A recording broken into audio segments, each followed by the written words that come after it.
A time of hollowness descends and chokes out inhibitions, and then we're preying on the night and slip between the buildings.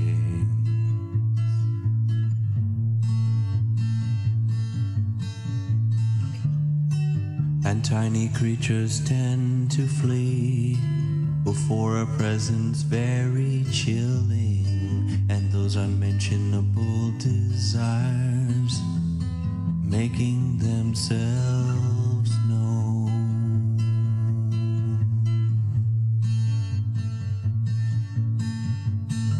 Fierce strides at the witching hour, red lights at the witching hour. If it sees at the witching hour, then it feeds at the witching hour. Ooh,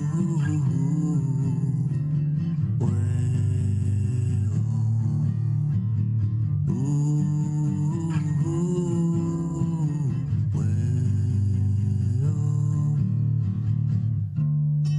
And then we fall to hands and knees and howl the names of strangers. Cat's eyes gleam here and there, climbing foggy fire escapes.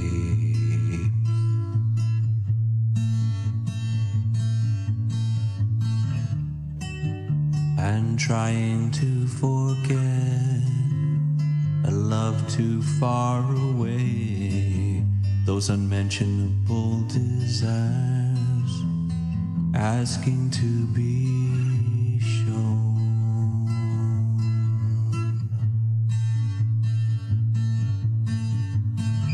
Running mad at the witching hour, hell rides at the witching hour, birds low at the witching hour, black smoke at the witching hour.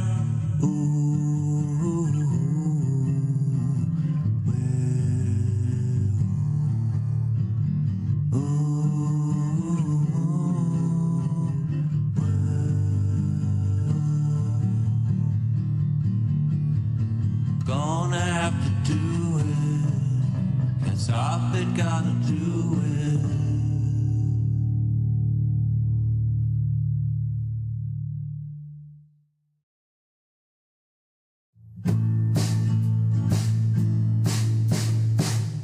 What's wrong with the face your mama gave to you? Why you gotta make a painting it takes so long to do?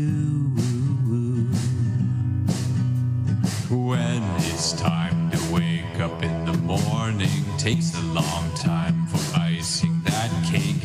When it's time to wake up in the morning, building up a face to last you all day. When it's time, when it's time to wake up in the morning, building up a face to last you all day. When it's time to wake up in the morning, takes a long time for icing that cake. When it's time,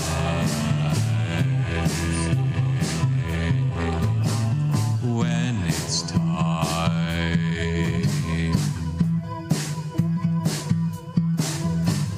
wake up, put on a layer of makeup,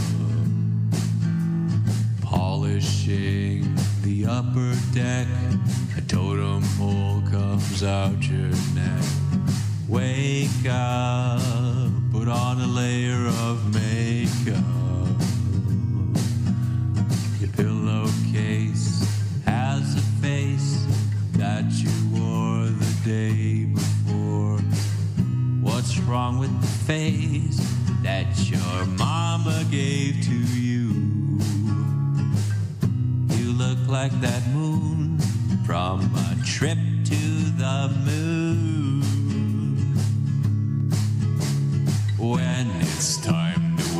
up in the morning. Takes a long time for icing that cake. When it's time to wake up in the morning, building up a face to last you all day.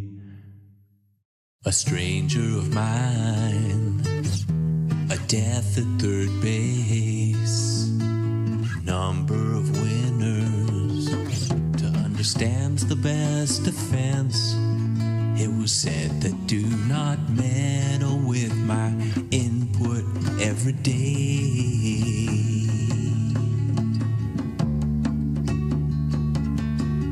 And again before the closing feels expensive anyway.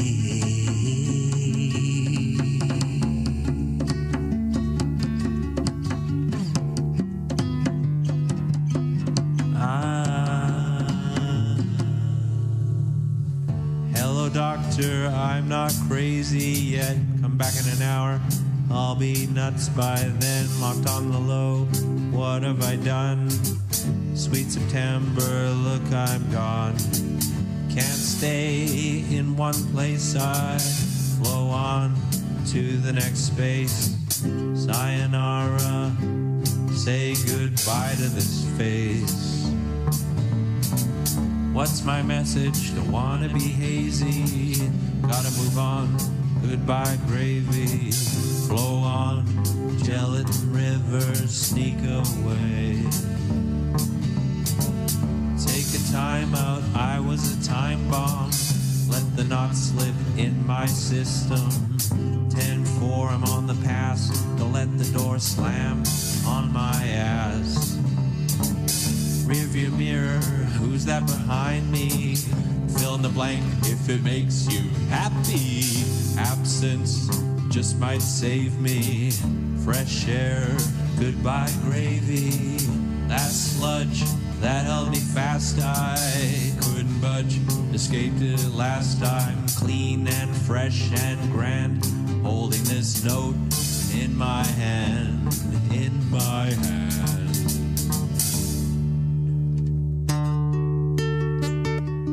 Wow. Ah.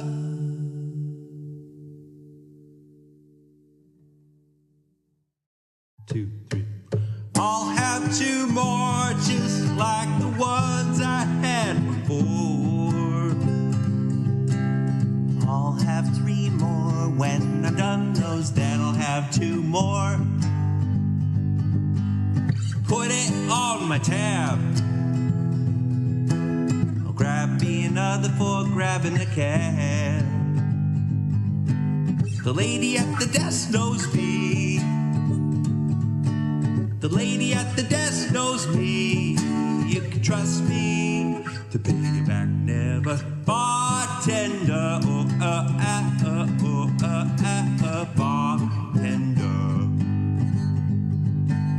Bartender, bartender.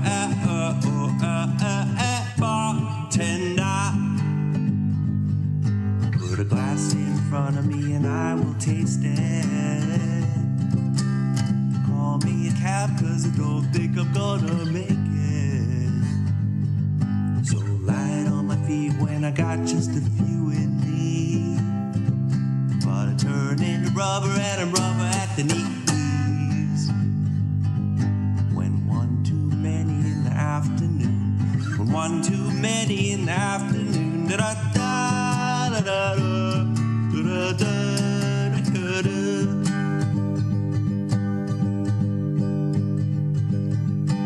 My ass is on the stool and my feet feel gone.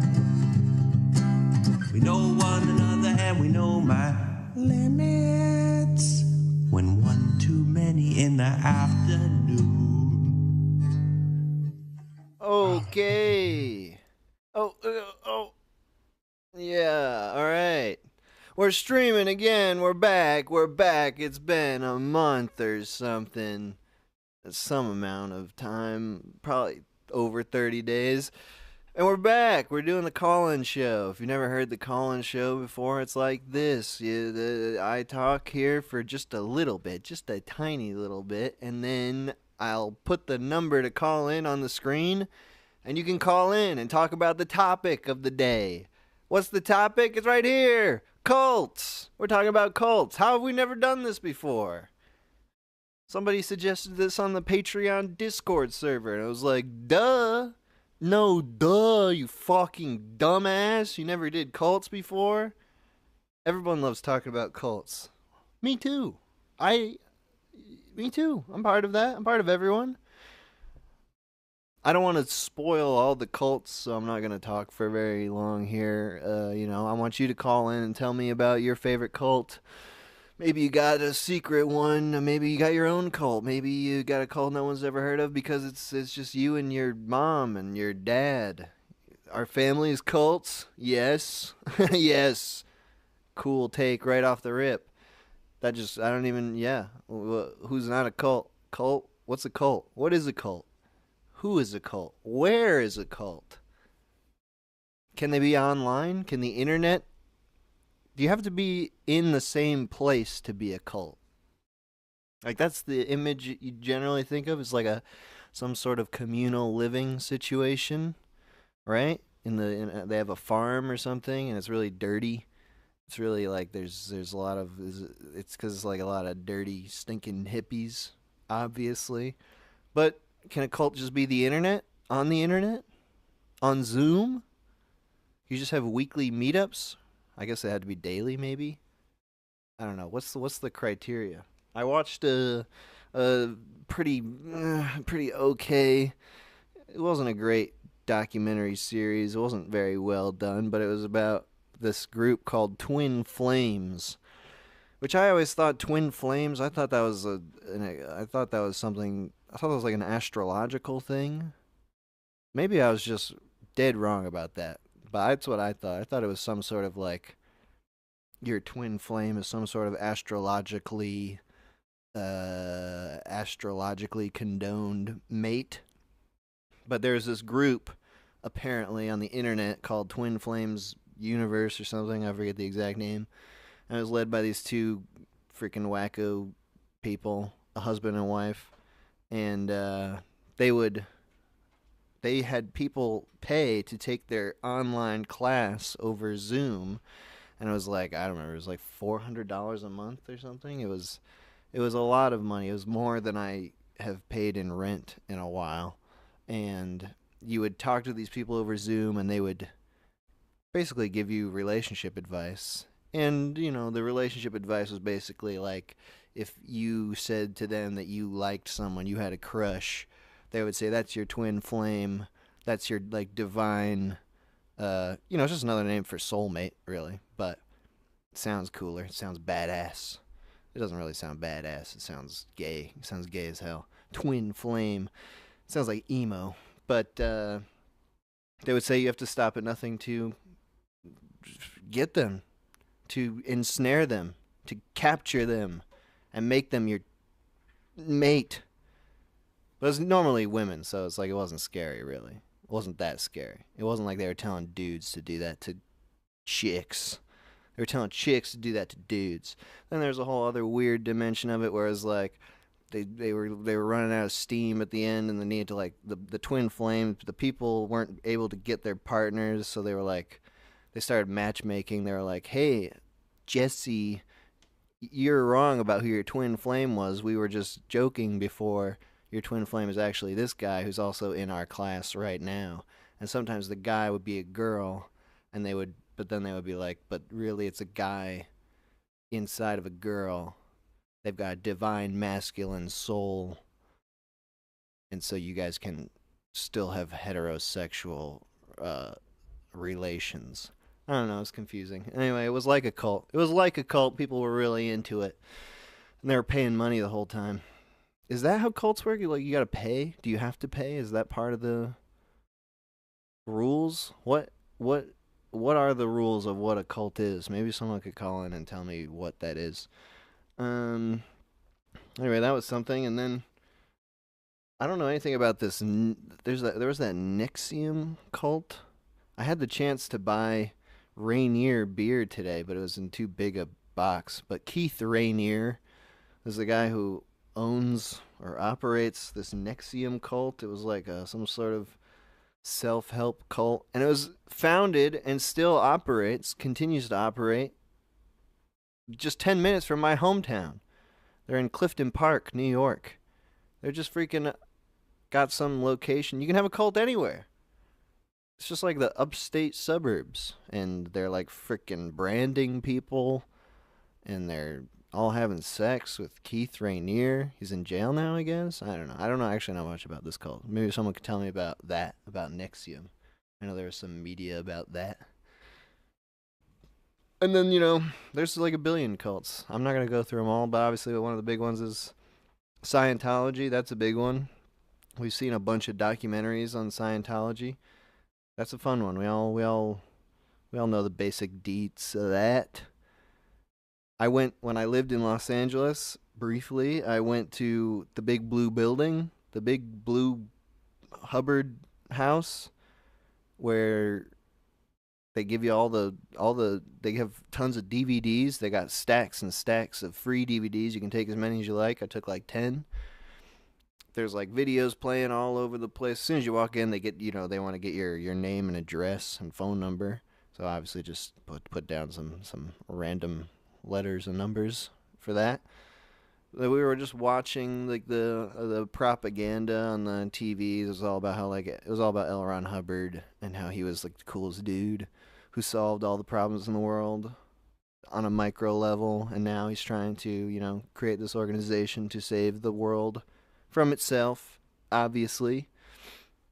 It was cool. I touched the tubes. I touched the very tubes of Scientology. A lady came up to me in a suit, in a smart business suit, and she asked if I wanted to touch the tubes. And I said, of course. My hands are already extended outwards. She just placed them in my hands. She didn't even have to ask. And got the e-meter thing, and she asked me I don't remember. She just asked like my name or something. And it was like, woo, woo. And it was like, that's electricity. That's telling me something about your answer. And if you want to know more, we could take a full personality test with these tubes. You just have to come to the back room. It's only take 30 minutes, maybe 45 minutes. And I was out at that point. I didn't want to go too deep. Because maybe they could have just got me. I don't know. What do they know that I don't? Maybe I'm too weak to get out.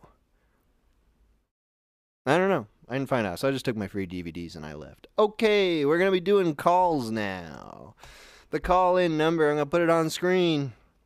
Get 518-288-7938. You can call in, talk to me about cults, your idea of cults, what are the rules of cults you know of, any information you got.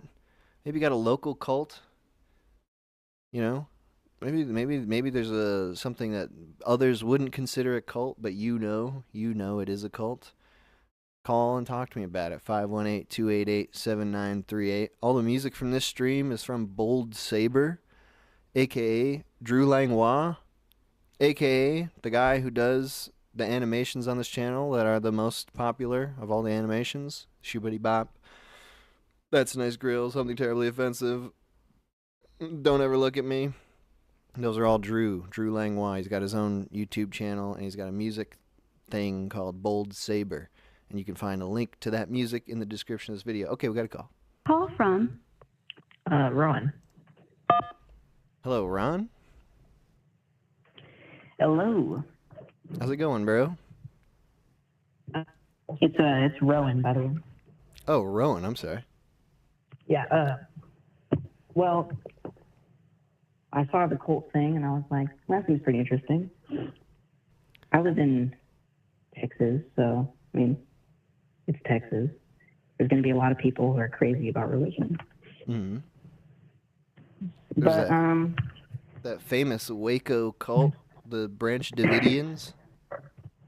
Yeah, I heard about that. I don't live anywhere near Waco, so Okay. People aren't too scarred where I'm around, but I have, plenty of crazy fanatics where I'm at. What are your opinions on Catholicism? I'm not saying it's a cult. I was raised Catholic. Oh, really? Yeah, my opinions on it generally, I don't know. I don't really know what the specifics are about Catholicism, even though I was raised in it. I remember when I was a little boy, people on the schoolyard were talking about religions for some reason, and they said, like, they told me things about Catholicism that I didn't know. They're like, "You're a Catholic. That means that you pray to Mary and not God, because you're weird." And I don't even know what that. I don't know what that means. Well, I mean, they're schoolyard children, but yeah, that's why a lot of people say Catholicism is a cult, because with Catholicism, I've heard you're supposed to pray to the saints. Oh yeah. Which is praying to real people, and which is worshiping real people, which is definition of a cult and all. But I don't know. I wouldn't be so harsh to say that. I mean, I know Catholics. I live in Texas, so they don't act very cultish. Say that. It doesn't seem to be that bad. I don't like the Pope, but I mean, who does?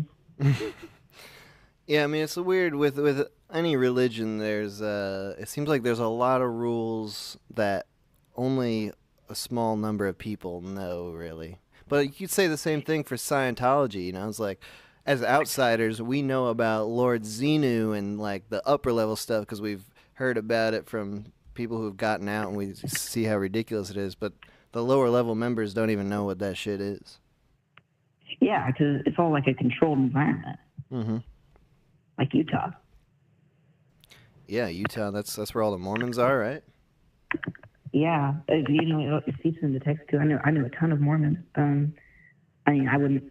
What I think about is that if you have a group of people and you all follow this law of the Bible, right? And you have this one guy who's in charge of it all, be it L. Ron Hubbard, or I mean, that Scientology doesn't follow the Bible, but be it the Pope or Joseph Smith. Yeah, but that person's like exempt from it. I think that doesn't make you a cult, but it gets real close. It's definitely unhealthy.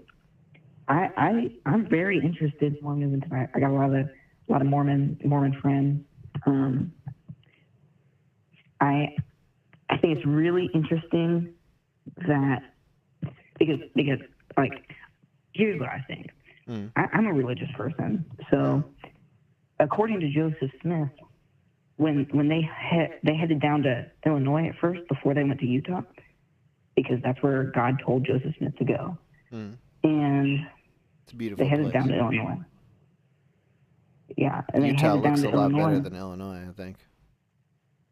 Yeah, because that's where according to Joseph Smith, God told him that's where the Garden of Eden was. Which, yeah, of course, Illinois. But they got there, and all the locals were like, "You guys better get out of here, because we don't like you, and we don't like Mormons, and we're not gonna let you settle here because Joseph Smith had this plan to build a commune in the spot of the Garden of Eden, and they didn't want them to build a commune there for obvious reasons.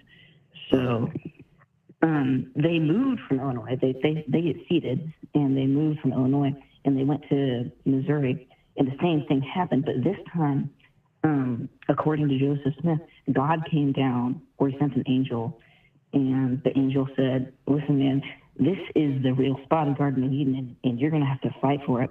So that actually sparked a war. Oh no! In the mid 1800s, called the Mormon War, adequately named, and funnily enough, it ended on the Mormon side because Abraham Lincoln, who was the president at the time, was like, "We got to stop this fighting. Let's just give them a plot of land." So they did give them a plot of land, and Joseph Smith did build Zion, because back in the 1800s, if you didn't really like America, you could just move out west. So it was basically communism, and I think that's really interesting because if God came down, he told me, "Go kill this guy," right? I would do it, obviously, but and I know it's a controversial thing, but I think the main problem with that is that that's fine and all. I'm not going to say that like that's impossible to happen, but you can't. God's not going to come down to somebody else and tell them to tell me to kill someone. because I can't trust other people. Oh, yeah. And I certainly can't trust Joseph Smith. He would just go direct to you. Yeah, like, if he really wanted them to do that, why wouldn't he just tell them all, right? Do people believe it's just like he's such a holy guy? He's the powerful vector from God. He's going to hear the messages from God that you can't hear because you're not as holy as him. Yeah, it's like he's a catalyst of God. He's the pipeline. Because God came down and said the Garden of Eden's in Independence, Missouri. So they tried to go to Independence, Missouri, but they ended up settling in Utah. But after that, God was like, the end of the world, Joseph, it's coming. 1848. 1848 is the end of the world. And that's why it's called the Latter-day Saints movement, because it's after the day of God, and it's a preparation for the apocalypse. That's the whole thing. That's the whole thing of Mormonism. It's a preparation for the apocalypse. Oh. And 1848 came, and it went. And so what's most interesting to me is, how is it still alive if it's after 1848? I think with a lot of Mormons, half of them believe that the rapture has already come or is in the process of coming, because the Bible's not, super specific on the rapture, so it's very up for interpretation. Well, I would say with the Mormons, all the Mormons I've known in my life have been, successful people. So there's got to be, with the way they're raised in the community, it's a very strong community. It could be cultish, but like that sort of thing of like they are raised and trained to be successful members of society. So that's probably why it's still around. Is like they aren't all dying out. They aren't crackheads and heroin junkies and stuff. They're like people who get jobs and live lives, happy lives. Yeah, that's because, I'll tell you about that. Because the main doctrine there is that you go to school first and then you have kids. Because having kids is what kills like all the careers, right? But they have so many kids, the Mormons. They have a bunch of kids, and they have kids old because they go to college first. I see. They have kids when they're like 30. And makes sense. So they're really successful and they're really shrewd. And that's something, I got a handful of Mormons. They're really shrewd people. But all of the Mormon people I know, I'll ask them a question about it, and they'll either get really defensive about it, or they'll be like, well, that's just what the people around me have told. And if you're saying that the leader of my church is a liar, I'm like, I'm not saying that. I'm just telling you that you should investigate your own sin. But it's a lost cause. It's just really interesting to me. The whole thing is really interesting. Well, I hope we get some Mormon callers on the show, because I feel like there's a significant Mormon listenership of the Minute Hour. For some reason, I feel it.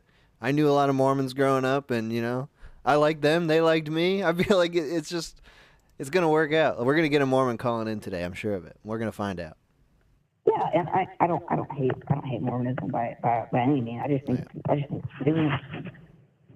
All right, well, hey, Rowan, thank you for calling in today. Yeah, no problem. All right, have a great day. Thanks for having me. I just want to say I love your albums, man. I love them. Thank you very much. Appreciate that. Have a good day. You too.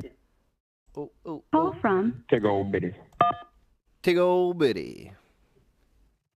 What's up there, man? How you doing? I'm doing good. We're talking cults today. What do you got to say about cults? Oh, bro, I've got all kinds to say about some cults, man. Oh, wow. Let's see. Let's start off with I'd say we used to be in a cult when I was a young fella. Oh? Yeah. One of them. It was one of them prosperity. I gotta take my headphones off here. I'm getting a little feedback, but it's one of them prosperity preaching cults. You ever heard of them Kenneth Copeland kind of fella? Yeah, vaguely, but explain to our listeners.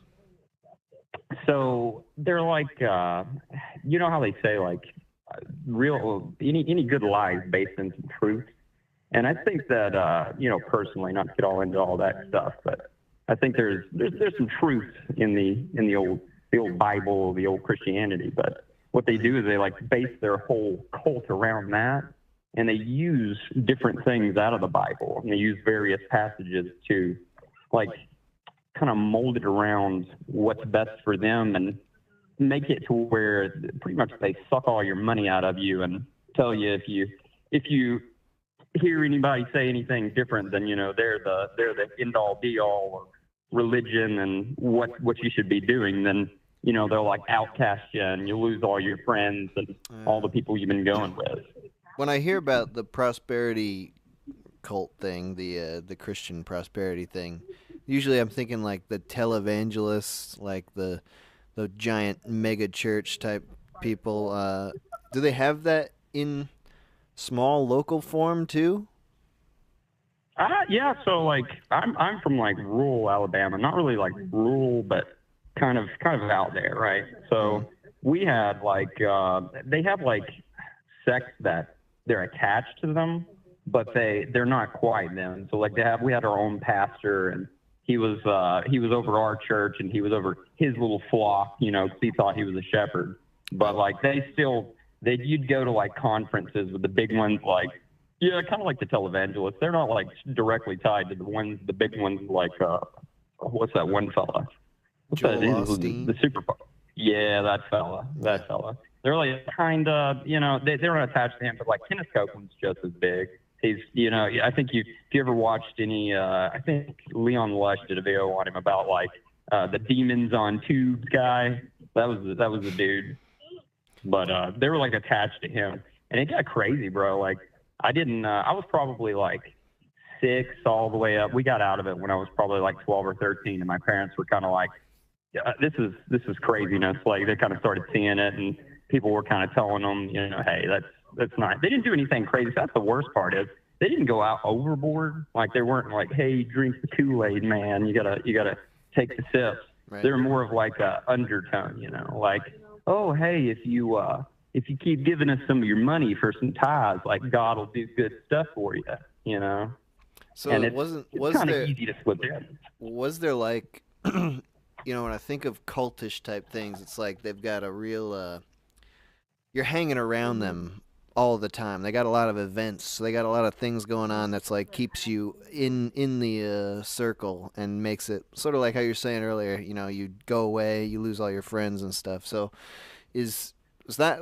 the case? Were you getting stuff for your money? Was it like there's like all these like church and classes and like we're hanging out all the time, or was it really just like a once a week church thing and also they want to get all your money? No. They want all your time, all your money, all your devotion. Like that's all they wanted. Like so, like They want to hang out all the have time. like Wednesday. Oh yeah. Well, you can't control somebody if you don't have complete, reign over them. You got to keep them nearby, or somebody might talk them out of it. Right. But it wasn't like a compound type deal. But it was like down in the South we have like Wednesday night church, and then we have like Sunday church. It's fairly normal. Okay. But like they would do that, and then like Christmas, you'd stay over there a lot. Mm-hmm. Like Halloween was like super big no. Like they were way more. It was crazy. That was the crazy part of all of it was like they got super in detail with like you can't watch any of these things or do any of these things because that like takes power away from God. I couldn't watch the Power Rangers because I took power away from God. I couldn't watch the Smurfs, bro. Couldn't watch the Smurfs. He had a magician in there. He was practicing magic, and that took power away from God. Yeah, oh yeah, and of course, if that's the case, no Harry Potter, no Lord of the Rings, none of that good stuff. I had a real good binge after we got out and really got into it. But we got out because we realized we watched all the money we've been given. My parents went back through and noticed they'd given like way too much money for them to build a new church because we were in like a little strip mall center, and like they started talking to people and they were like, how much have you given? They're supposed to be like pouring the concrete for like 3 years now, and like kind of getting a little fishy. And he says he'd get a plot and this and that, but like 3 or 4 years go by, and I remember, I'm really young, but I can kind of remember bits and pieces of it, and my parents are pretty sore about it, so they talk about it pretty often. But they we found out because we're waiting on this church to be built that we've been donating for. Like they pull out like the board and everything too, and have like a little thermometer. You know how you do fundraisers and they get the thermometer and they're like, "Oh, you got donated this much money." Well, the thermometer wasn't going up, bro. Like the heat was never rising. It wasn't boiling up in this puppy.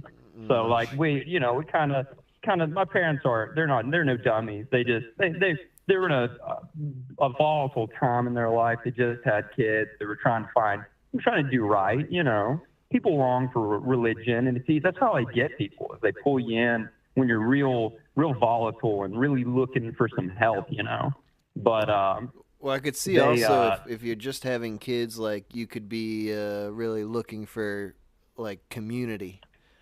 Community, yeah. That's the thing about it too. That I think, just in religion in general, that's where it kind of holds its place.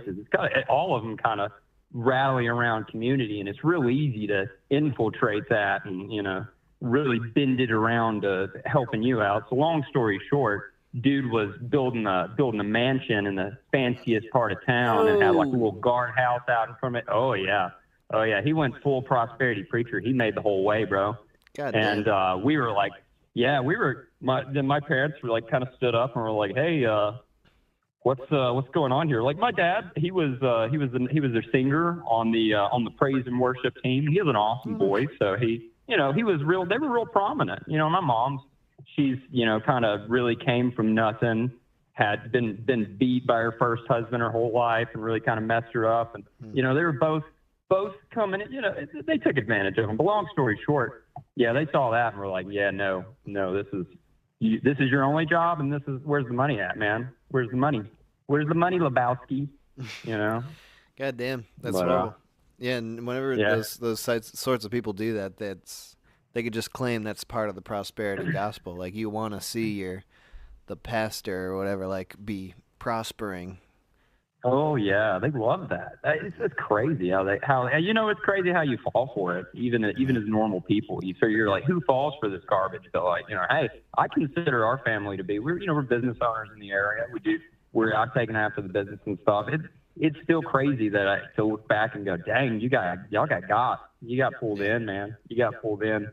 But I mean, even on cults there though, what do you think about the cult of Hollywood? What do you think about all that?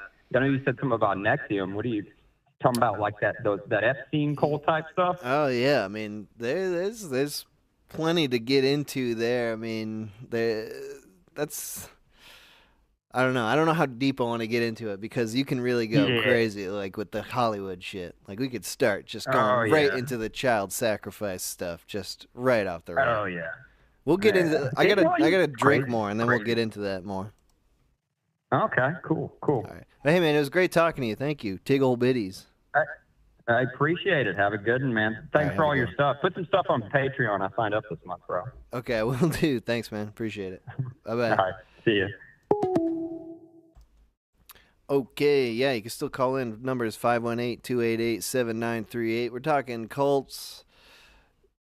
We'll get into the Hollywood. We'll get into the Hollywood stuff. That's second hour material, I think.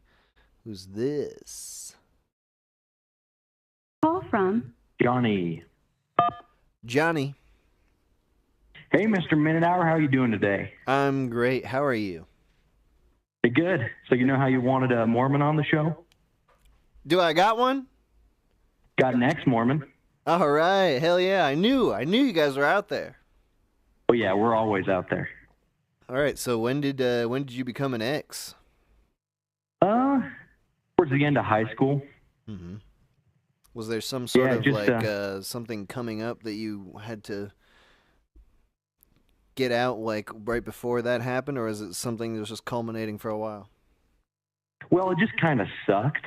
And it was it's supposed to make you, the whole thing about Mormonism is like any religion, it's supposed to make you happier. It was not doing that. All its requirements were a huge drag. And so I just kind of kicked it. My life got better, and never really looked back. But the thing was, a mission was coming up, so that was a pressure point. You're right. So what were some of the requirements before that were bumming you out? Well, I mean, church every Sunday is not particularly fun, but that's not the worst. But it's just really strict living, a lot of high expectations, a whole lot of rules telling you what to do. And if you're not wired that way, it's a real drag. There's no caffeine. That's one of them, right? Yeah. I could not have caffeine at all. Right.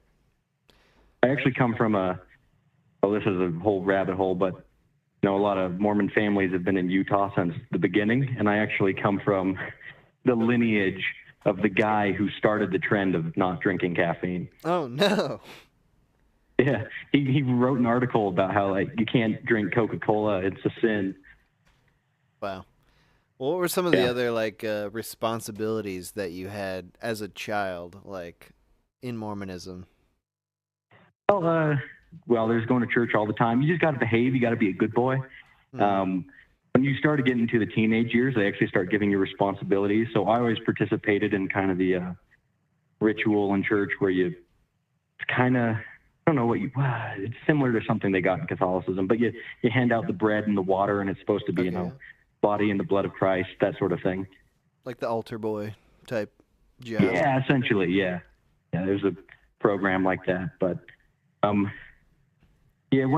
longer I've been out, you encounter stuff and you realize, there's a lot of claims of Mormonism that are just directly counter to reality. That nailed my choice to leave in further and further. What might be a specific one? They claim that Native Americans are Israelites. Oh. Yeah. That's a and genetically that doesn't really work. And they have there's a whole book of scripture that Joseph Smith, are they Israelites in a good way or a bad way? So it's pretty fucked up and pretty racist. Yeah, it's the whole Book of Mormon story is these Israelites went over to North America and founded it. And good guys stayed white, even though, Israelites were never really white to begin with. The bad guys were cursed with dark skin. Yeah. Yeah, it's not cool. It's a classic curse. Yeah. Kind of like the same, people think about the curse of Cain and whatnot. So what would be the punishment that you would expect for not being a very, very good boy? So it's kind of an honor system, but you're expected that if you screw up, if you make any mistakes, you go into the bishop, which is the local leader, and you do what's essentially a confessional, but you do it face to face, directly to this guy. Mm-hmm. And you have to go in and do these because you have periodic interviews. They ask you a lot of questions, including about your sex life. So they're asking kids about their sex life. All right. Yeah, it's a little creepy. Yeah.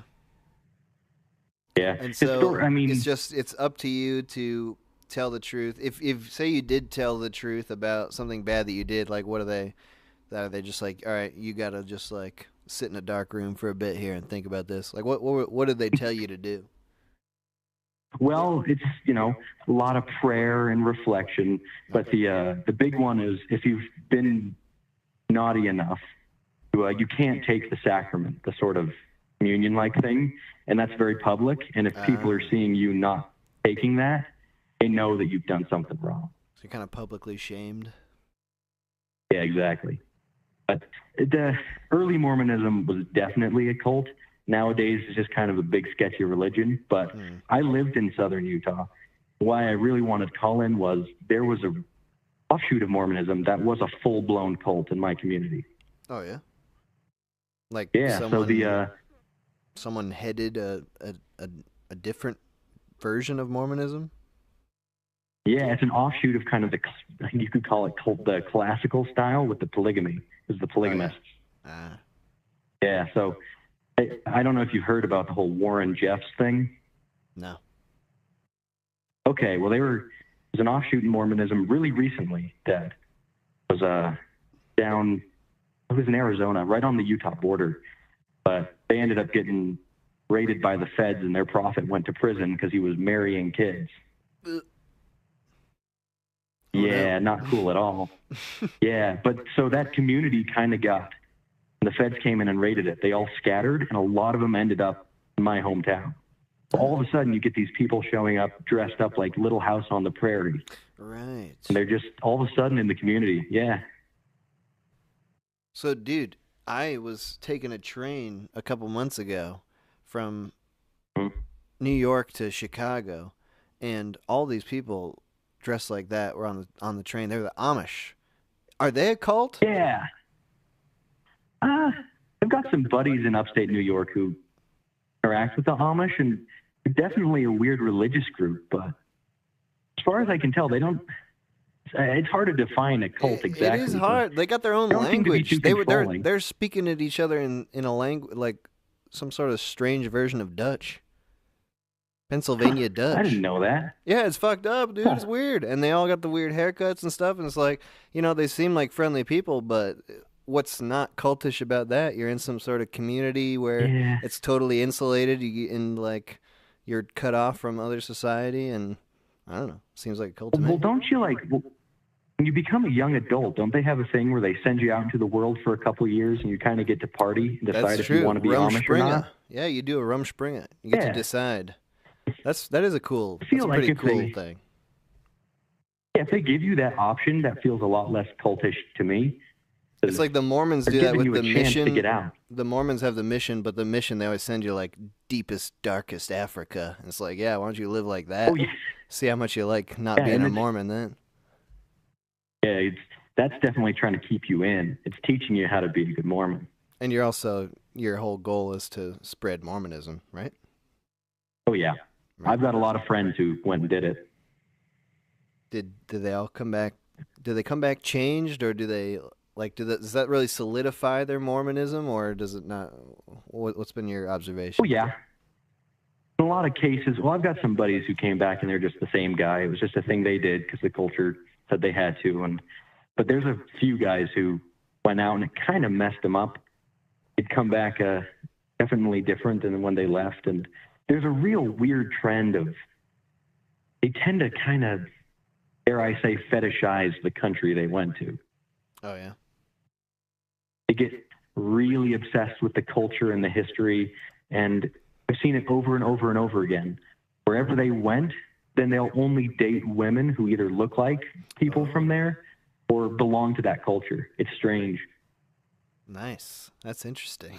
Yeah, it's a weird little cultural trend. All right, I want to ask you just one more question before I let you go about Mormonism. Absolutely. What is the deal with sex? I'm thinking about like these. I think of Mormons as people they've got their hormones flaring, like because. Is premarital sex a thing, or how does it work? Like, are you not supposed to do that? Strictly forbidden. Okay. Yeah. Premarital sex is off the table. Touching yourself is off the table. Can't do anything like that. So you're really looking at for all. a wife very desperately. Oh yeah. A lot of my friends got married as soon as possible. But what about BYU? Is that just like a non-stop fuck fest over there? What are they doing over there? How do all these Mormons, these young horny Mormons, coexist without doing it? Well, they either lie or they get up to some real weird stuff. There's a whole lot of stuff going on at BYU that place is just a mess. They're trying to find loopholes in the rules to have sexual experiences without having sex. That's a real thing. I think I've heard of some of them, like the guy bouncing the bed. Mm-hmm. Yeah, we don't have to go into it. But that's a real thing. That's a problem they have up there. Wow. All right, interesting stuff. Thanks for calling in, guy. Yeah, great to talk to you. Love your stuff. Thank you, man. Have a good one. You too. Thank you much. Oh, here's another call from Satchmo. Satchmo. No way. Yeah, dude. What's up? What's up, dude? How you doing, man? Just hanging out, dude. Sunday night, talking about cults with people over the internet. Yeah, that's right. It's cults. Mm-hmm. Got any thoughts on cults? Know any Yeah, cults? absolutely. I mean, who doesn't these days? I feel like cults are everywhere. Mm-hmm. Do you think they're making a resurgence? Well, yeah. I think the internet probably helps with that. Yeah. I mean, you could just be interested in a cult and go, find whatever suits your interest. Yeah, I had this question at the beginning of the stream. And this is open-ended, I don't know the answer, is can you have a cult over the internet where you don't even have to be like, because when you think of cults, you sort of think of people like living in the same space and you got like this constant onslaught, but can you do that over the internet? Yeah, I think that's probably what I was getting at. I think, that's the future of cults. There's something funny about that, to be honest. It's like, I don't know, it's predictable. I like the zealousness of a cult actor. Do you know what I mean? Like the craziness of people that are like super into it. The people that are actually in a physical place cult, or even people who are just doing I mean the mental cult? space that you get in when you're in a cult. Oh yeah, just like a sort of manic. Only they can get so quick with their reactions and what have you. Triggered, easily triggered, ready to go. Oh yeah. Okay, so wait, what sort of cults are you talking about? Because I feel like I gotta. That was. I didn't think it out too much, I've called in before. This is the second time I actually got on. Do you remember last time I called? I had just got back from Texas. I was drinking wine on a porch. Yes, I do vaguely remember. Mr. Fibber, Dr. Fibber. I used to be Mr. Fibber before. Yeah. That was a good one. I know you thought about that. Yeah. That was a good one. So I think cults in sports are like synonymous, like sport clubs. You know what I mean? It's the same thing. Yeah, dude. I worship just, the Bengal. I worship the Falcon. Dude, I got the Buffalo Bills. The Buffalo Bills, my team, my freaking team, just started their divisional playoff game against the goddamn Chiefs, the horrible Chiefs. Yeah. We're going against Taylor Swift and the world. I don't even know what that means, but I like that. I hope you win. Yeah, I won't explain it. Anyway, it's stupid. There's something about Bills fans, too. I don't know what it is, but I think that's my favorite lot of all the... They're the ones, they'll throw dildos on the field. Didn't know that. That's one of their calling cards. I may have to reconsider my stance. I just thought they had a good poem, but it sounds a bit wild. I missed the earlier stuff. Sports is a good cult. Would you agree? I did, yeah. What else has come along? What other good cults that were brought up? I feel like I need to know for my own good. Oh, that were brought up already? We've been talking a lot about Mormonism so far, almost exclusively. Okay. So the obvious cults. See, I'm interested in like the ones that hide. They integrate real well. Yeah, like the sports cults. People wear the jerseys. Yeah, I guess it's like a religion. They conjure up real emotion when they're talking about sports. They can really be hurt and upset by things that happen in the game. Yeah. You ever gone to a professional sporting event? Oh yeah, big time. It's very emotional. People get juiced up. There's a lot of drinking going on too. That helps. I feel like there's nothing like a good American event that's not, you got to have booze. Does it make people forget? Here's a question for you: does it make a cult more or less legit if they are encouraging some sort of substance abuse? Because you sort of think of like old cults, like they're making you do psychedelics or something. Sports, you're pressured to drink. But then there's other cults that are like, we don't do anything. We're straight edge cult. Like, what's more of a cult that makes you do something, or like that what's makes more traditionally cult? I think it's when they do something. You know what I mean? There's always like an induction that has to do with drink the snake bloodline or who knows what. Yeah, that makes sense. Yeah, inhale the scorpion venom or whatever the fuck they did. Yeah. I won't deny that's some of the cooler parts of culting. The induction ceremony stuff? Yeah, I wonder if people cult it up just because there's like a lack of purpose, you know? It's like a team that you join.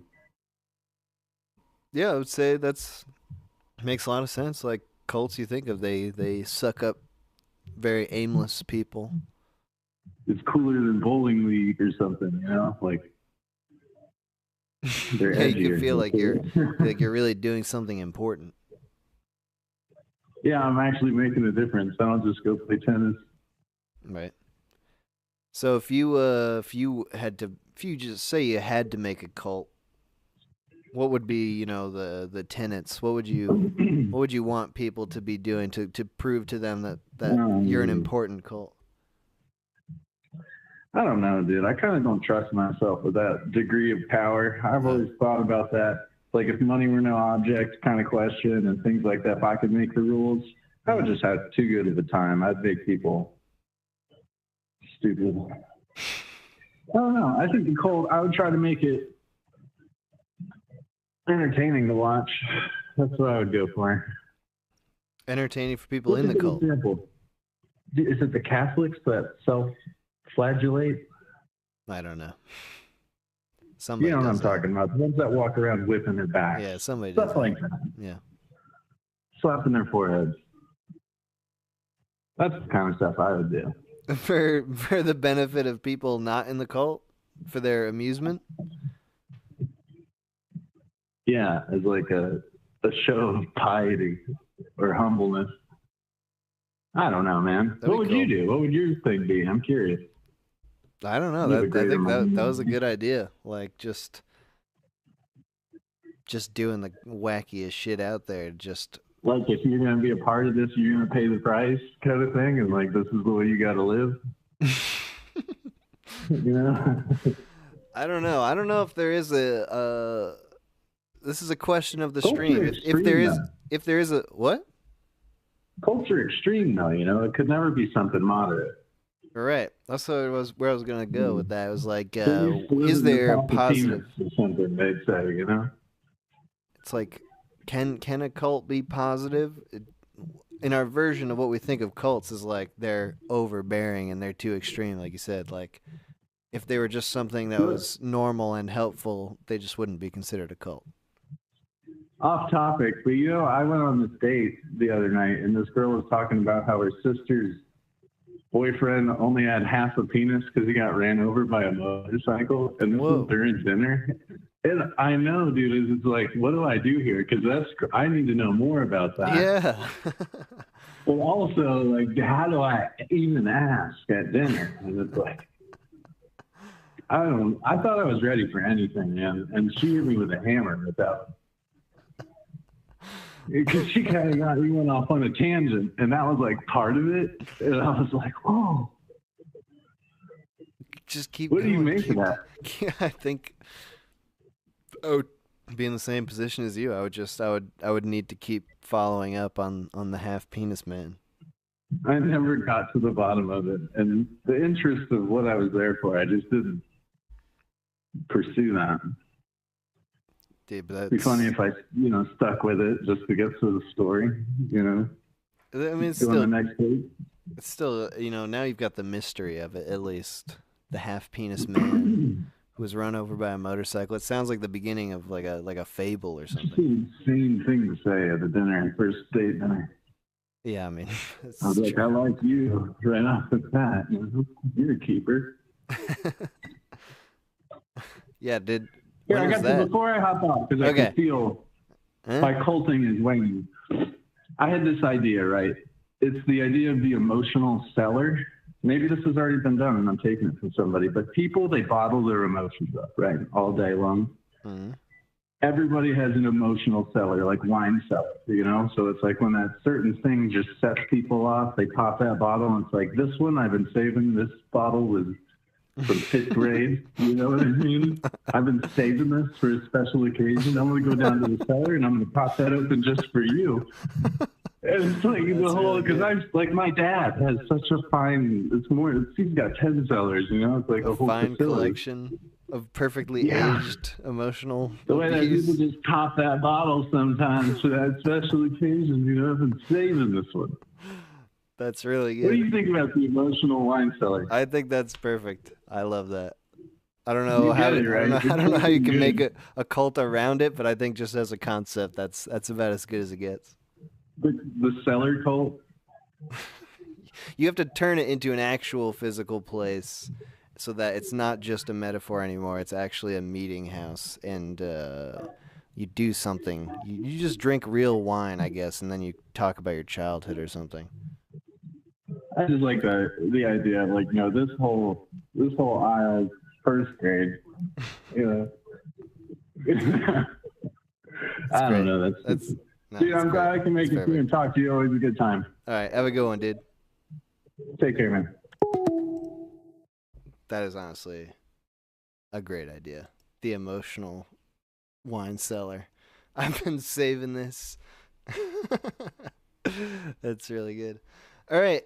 I'm going to take a quick break here. We'll be back here in just a few minutes with some more calls. We're talking about Colts. All the music from the stream is from Bold Saber. You can find the link to the Bandcamp of Bold Saber in the description of this video. Here's more of that. Hi, Okay, the next song we're going to do is called... It's called Ballylu.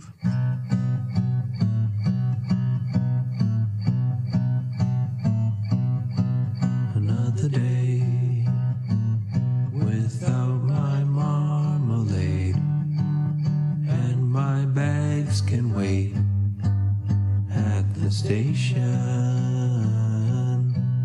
and their tongues will wag inside their face as they speak of things in their impatience. Ballylu, la lu la la me lay, and their bags can wait at the station. 12 days they had no thoughts to think. Did someone amputate their thoughts of thinking? They say stem cells keep us alive, but the songs we find inside our mothers. Ballylu, la lu la la me lay, and our bags can wait at the station.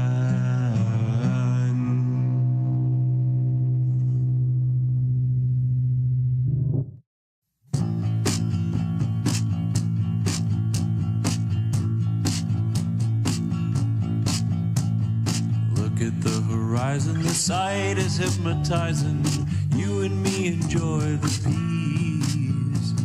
While the moon's climbing, the shadows will be hiding the problems that tomorrow can wait for.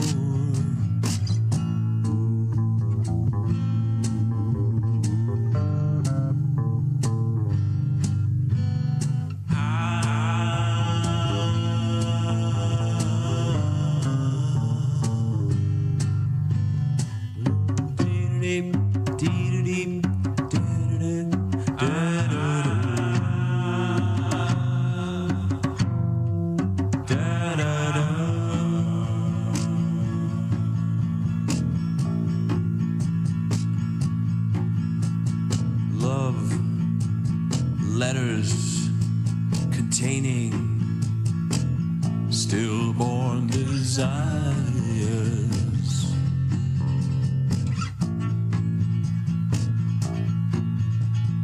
Photos, people, back when the colors were brighter.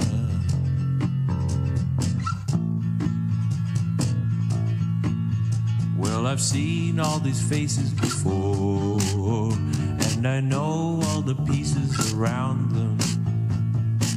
10 types of pieces I'm bored, made of the same sickening bricks. I got my head in and looked at. They put a thing in and took that. And then they showed me a Rorschach. I thought it looked like an ink splat. I got plans to expand, rearrange the bricks into new tricks with diamond hands.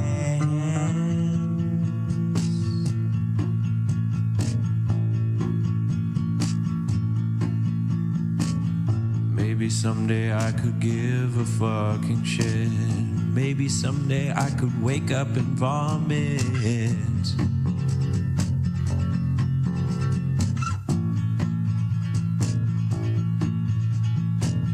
Maybe someday I could give a fucking shit. Maybe someday I could wake up and vomit.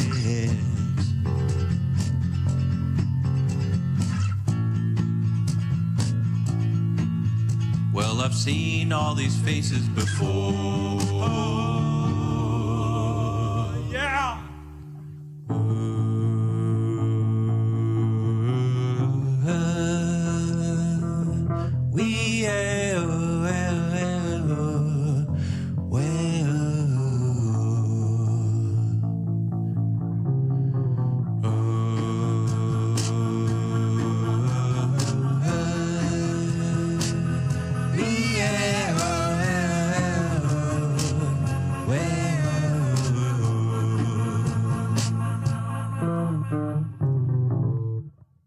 Okay, we are back. We're talking cults today. You can call in now. The number is 518-288-7938. Call in, talk to me about cults, the idea of cults. Maybe you got your own cult you're working on, you're planning. You got some ideas. Maybe you've been in a cult. We had an ex-Mormon. Is that a cult? Is it a religion? Hey, what's it? Let's just keep talking about it. Let's keep figuring this out. Who's this? Call from. Former member of a cult. Oh. To accept. Hello. Hello. You said you're a former member of a cult. Yeah, I gotta keep it a little vague about it all. What? Yeah. Is this a nationally recognized cult, or is this more of a local one? Trying to word it correctly. It can be seen as one, and it's a weird situation, man. Like, if you put everything on paper, it looks like one, sounds like one. It probably is one. But you were mentioning earlier on how, some cults, you try to make it fun or at least do something productive. Mm. Some do, but doesn't always pan out for the best because, power ruins everything. But it was a weird experience. Like, take us through it. Is this something you were when you were involved in as like a young child, like you were born into it, or something you joined? Yeah. How'd this work? Born into it. Okay. So, like, growing up, you're just like, oh, I guess this is how everybody lives. And they had their own ways of doing things, like, the silly rules, as the previous caller said, like you couldn't watch Smurfs. And it was kind of really weird because, certain people that lived there, followed these rules strictly, like nothing secular music. It has to be Christian music or adjacent. Like, oh, I can listen to this band because this band's former member said that he is a Christian and therefore it's okay to listen to. Okay. It gets really weird how they even try to put that list on adults who are moving into this place for one reason or another. And sometime I can't remember the exact time, but that list pretty much went away. But, since its early years, they were enforcing that for like nearly a decade plus on people who were well into their 30s. So this is like this is a place that people lived? Yeah, that people did live in, yeah. Like, is it a big house? Is it a commune type thing? What is it? It was a commune. Like they used to, go from travel around, and then they had a building, and then they eventually it didn't work out. But they would tell me if this makes sense. They didn't do background checks on people for God knows how many years, and a lot of silly shenanigans went down, and they were putting people like 3 to 4 people into a tiny ass little room. Ooh. But people are just like, hey, that's just life. Everything's covered. We just got to follow these silly rules and see where it goes. I mean, try to swing it back about doing good for some people. I mean, some people were able to get up on their feet and get clean and one thing or another, but there's a percentage of those people who left with more baggage and more issues and a bad taste in their mouth.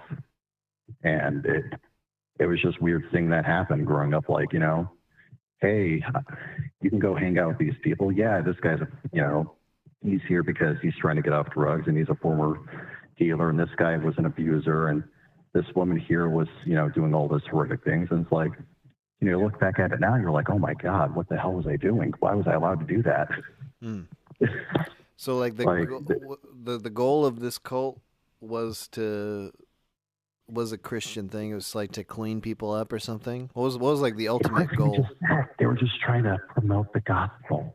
Okay. And, to their credit, they did as much as they could. But like, again, there's a lot of stuff about, what is and what isn't a cult. And when I explained the upbringing of my childhood people, it's like, you 100% were in it. You're just trying to cope. And I'm like, yeah, but they never went full Jonestown. They never went full, like, we all have to wear the same clothes. They never did this stuff, but it was kind of controlling. And they try to, before it eventually went down, they try to modernize it. But by that time, a lot of people had left and died.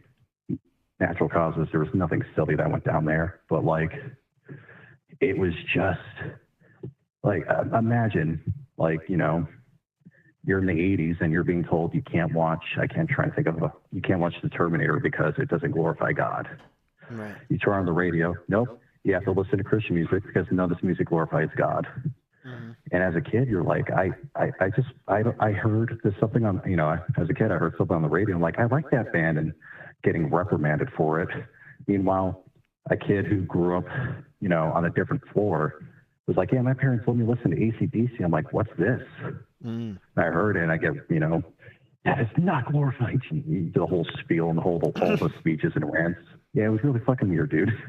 But they, to try to make it as a community, as one, they were like, okay, if we're all going to do this thing together, let's chip in and have a party for ourselves. And who steps it up? A bunch of, the people who weren't married, a bunch of the kids. And, you grow up later and like, oh my God, did they just put us through child labor? Oh, yeah. Hey, I'm broke as hell. Can somebody help me, get a new pair of shoes? Because mine are just, beaten and trodden. I can't do anything. Nah, we gotta be on a stricter budget. Meanwhile, who would have thought, the higher up families somehow have all the new gadgets, all the new shit, and allegedly nobody told them they couldn't do it, and they continue doing it. Let me ask you this. With this specific community cult you were growing up in, was it impressed on the lower level families that they were to find other people to bring in, or was that more the job of the upper levels, or was there a specific like number that was like, this is as much as we can handle? Were they trying to expand, or were they trying to like hone in what they had? It's probably A and B. In its early years, you know how there was the hippie movement? Yeah. Then there was the Jesus movement. So it's all the hippies decided to, we got to live for God. Or a bunch of people like, I'm not going to deal with that weird stuff. But, I grew up in a religious household. I do want to live in a community with other members like this. Yes, I do want to preach the word. So they would just go out around the country or wherever they could. And, once they were able to get housing somewhere, they would not exactly pass out pamphlets, I think. Keep in mind, this is God knows how many years ago. And they would just be like, hey, do you want to do that? Kind of like, hey, do you want to come and see, go worship God, or do you want to come and do this, or are you having any troubles? You should come here, we can help you. But not in a sense of like, yes, we'll help you. You'll definitely be stuck here for life. No, it's like just to socialize and get familiar with the area and then help those in need. But then, years and years and years of trying to help those in need, stuff went down, people left. Some people were able to get help, but they did try, but it wasn't like just trying to grow and grow and grow to like they can just live off the hog and never have to work a day in their life. Like the people that were higher ups used to go out and do the same thing. They would go to like, they would have their own Sunday morning services and they would play music, play their own songs and, preach it from there. And they gained, and I'm using the term here loosely, a following. Some people moved in because they liked what the people were preaching. And they're like, well, I trust this person. I want to live here. I might find somebody who has the same values. Let's go. So what's the story with your involvement in it? Then you said you were born into it. So your parents, I guess, were moved in? Yeah. So the whole entire helping thing. And my dad was a career criminal. Oh. Like literally probably on his last leg of like, if you screw up again, you're probably going to be in here for life type of situation. Mm-hmm. To their credit, some people in the higher ups would go to like a county, I guess, and try to help talk to prisoners or inmates. And he's like, hey, if you're serious about getting clean and you're serious about turning your life over, you will have a place to stay. And that's how my dad met my mom, which is hilarious to think. And I was born into it. And a lot of people in my age group, you either stay for too long and it's almost like a black hole where it's just harder to get out the more you stay. And a lot of people in my age group that were born into here or moved into the place, they're like, they got their own job, they found other people, they found new friend groups, what have you, and they just were able to get out. Whereas some people that I did know, they were stuck in here for life because it's like, I don't care about what's going on in the place. I care about my family, and I don't want my father, mother, or somebody that they considered family to be alone anymore. And that's why they stayed until it went down. So what was the story then with, did you leave because your parents left, or did you leave of your own, you reached a certain age and didn't want to do it anymore? It was mostly like besides the fact the writing was on the wall that it was about to go down or be done, or no longer be a thing. It was like, hey, I had made friends who had moved here, and then they left within a couple years or so. And I'm like, you guys are still kind of close by. Hanged out with them again, and was able to they helped me secure a place or a job, and eventually got me, I just got out. But it was the biggest sign of relief because I don't have people like, you go into an area of the building and there's not, you're not having everybody's eyes on you. And whenever they would have breakfast, lunch, or dinner, everybody wants to act like they're all happy and go lucky and want to see and talk to you. And you're like, none of you people actually care. You're just putting on a face here. And that was more relevant when certain people died in the community, and you saw people coming up and telling how much they cared about them and how much of a good friend they were, when we've never seen them interact their entire lives. This is before cell phones. So it's like, unless you guys were secretly pen pals, I think you're just doing this to make yourself feel better about never talking to this person and want to be in on it. But I know a lot of people who there was some, a family or two may have had an incident where it never got to like an altercation with you're living with the same people. Like when we would go to school, and if somebody was a bully, guess what? You go back to the building, and guess what? Hey, your bully's living there too. They could be two doors down from you. They could be on a different floor than you. You have to live with them constantly. There is no separation there. So how many people do you think? How many would you say were in this cult? I would wager near the end, probably less than 100.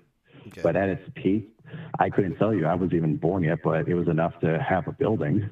Yeah. I don't know how big that building was because it's probably torn down by now, but it was enough to justify that. And they had, like I said, they had a following, but they, it was just really, you know, I get like people want to be in a community together, have the same ideals and all that jazz. Sounds good and fun. But it just got really weird at the end where they didn't know what they were doing. Like, oh no, we're making all these horrible financial decisions. Oh no, why is nobody joining here? Oh no, why didn't we ever think about doing background checks until the later years? Like, who would have thought? Like the reputation would just be destroyed. But you know, I'm not going to lie and say I didn't have fun at some points, but you know, how much of that's just looking through, you know, with rose-tinted glasses, wherever the fucking saying is at this point. But you know, I had some of my best friends were there. Met some very damaged people who ended up like the most aggressive looking people on earth, like, you know, take the shirt off their back to help people out. Like, it changed some people for the better, but when it didn't, it showed. It would make things worse because these people had no idea what they were doing. They were just like, oh yeah, we'll take anybody in.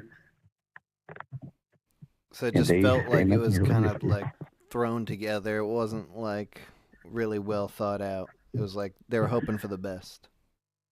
Yeah, like, again, they tried to do something for the good of the people and the area, but, you know, I'd be lying to say if they didn't, or if they didn't accomplish some of that goal, but it, again, power ruins everything, alleged embezzlement, a few incidents that made people wary of the place. You know, bad gas travels fast. And it especially doesn't help when they're just like, oh no, how do we get more people? How about we don't acknowledge what happened and just carry on? And it's like, wait, what?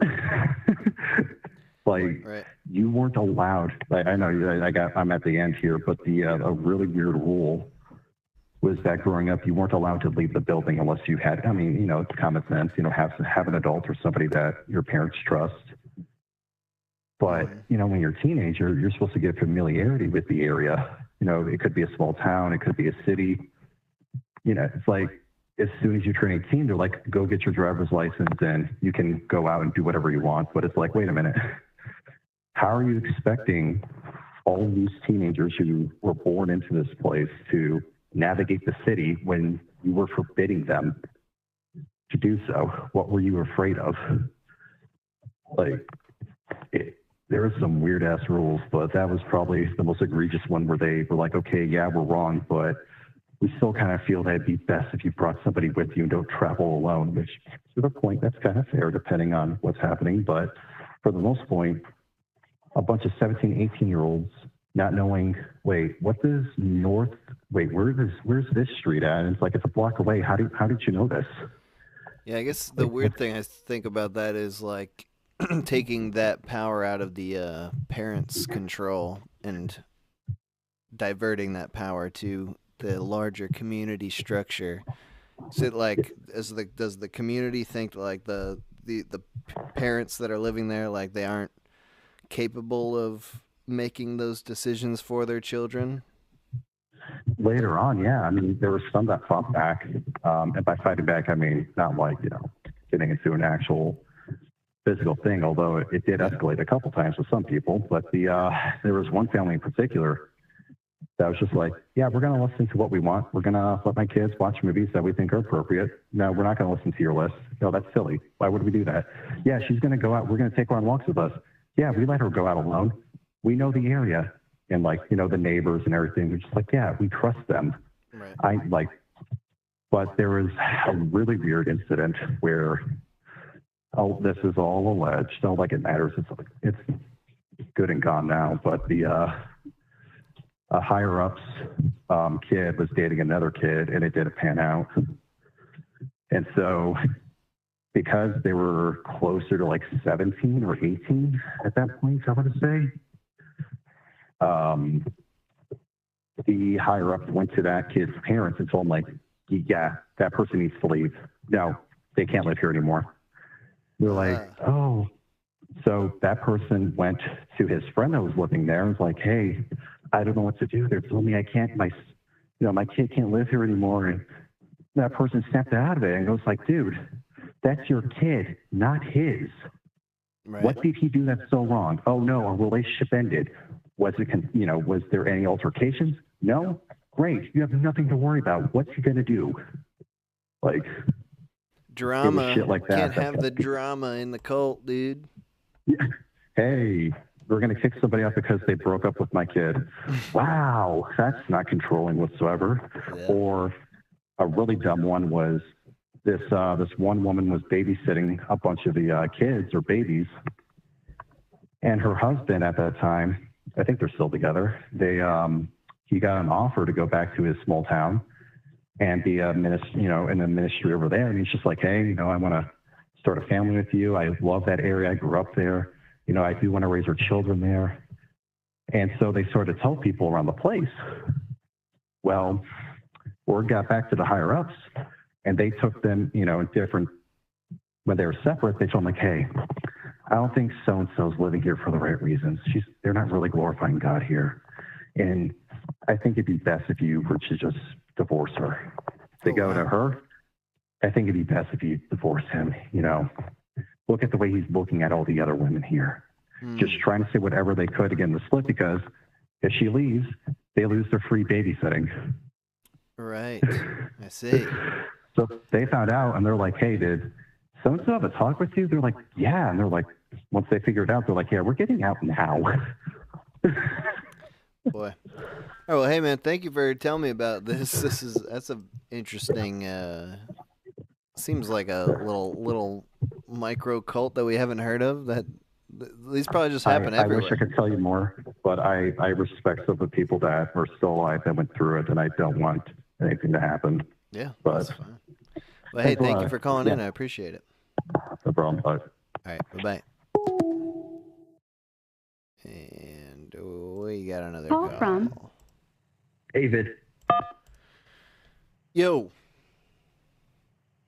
Hi, is this the Mormon Hour? Yes. Are you a Mormon?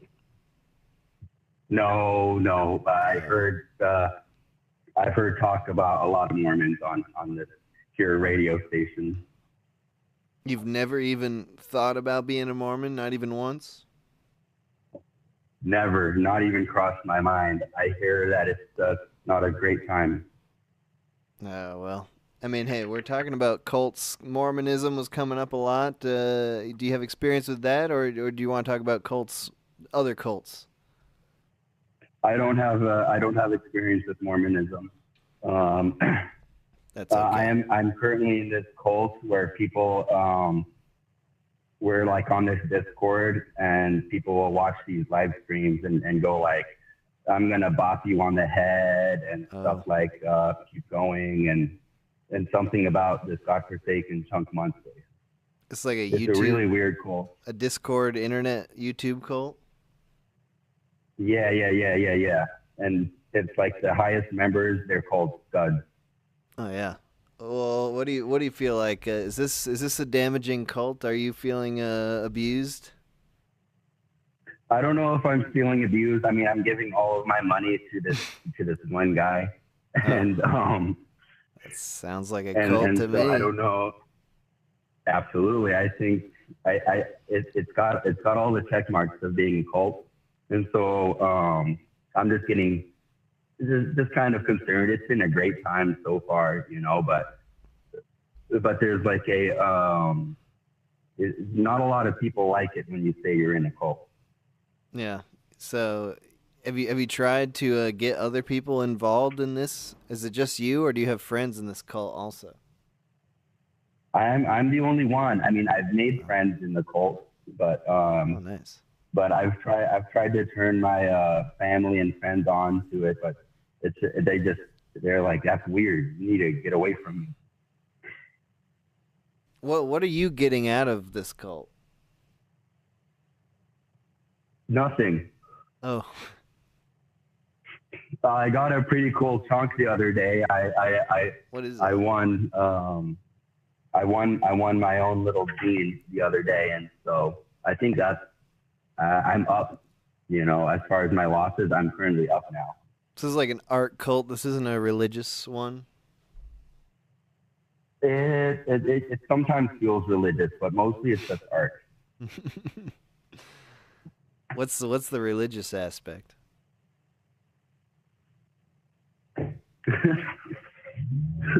I don't know. I don't think, actually, come to think of it, there's no religious aspect. It's completely unspiritual. You know, I think people are mostly atheists here. Oh.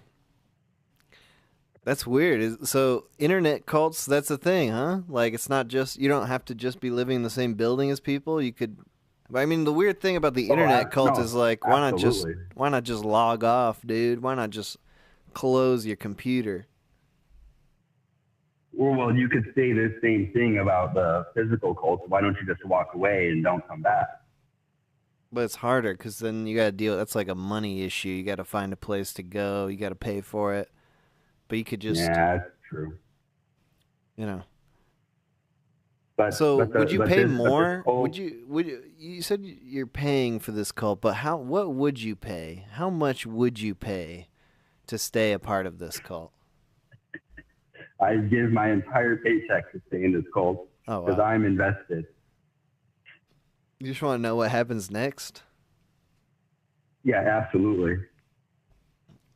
Do you ever get people in this cult that seem like they're a lot, not saying that you're crazy, but just they seem a lot crazier than you?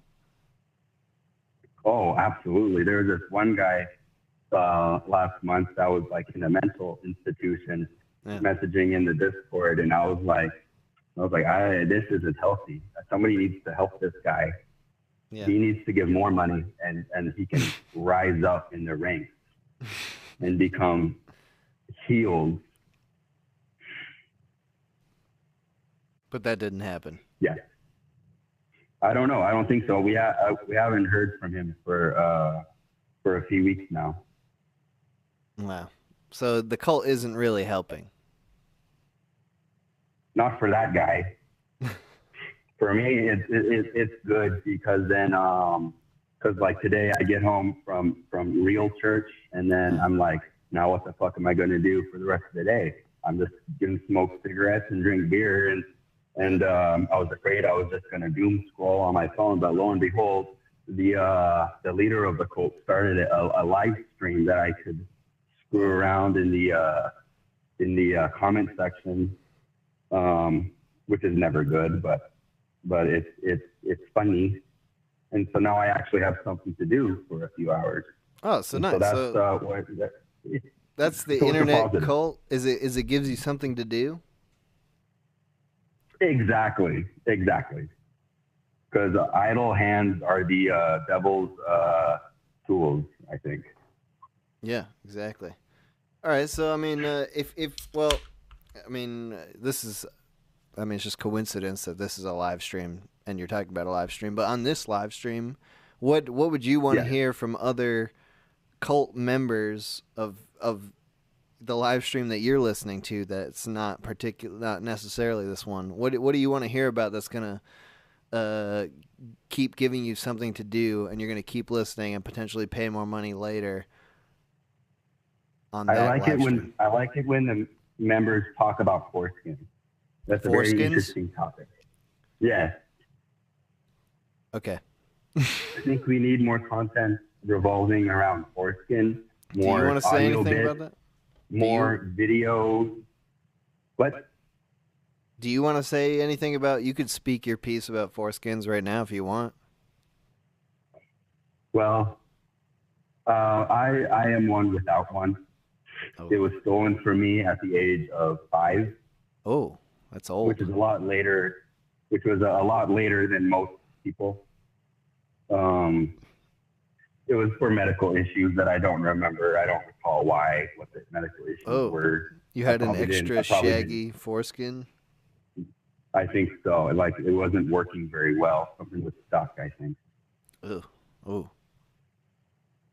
Yeah, so you just want to hear So it was stolen from more me. people's experiences about that. Exactly. It's just an interesting topic. I mean, it's. I think it's funny.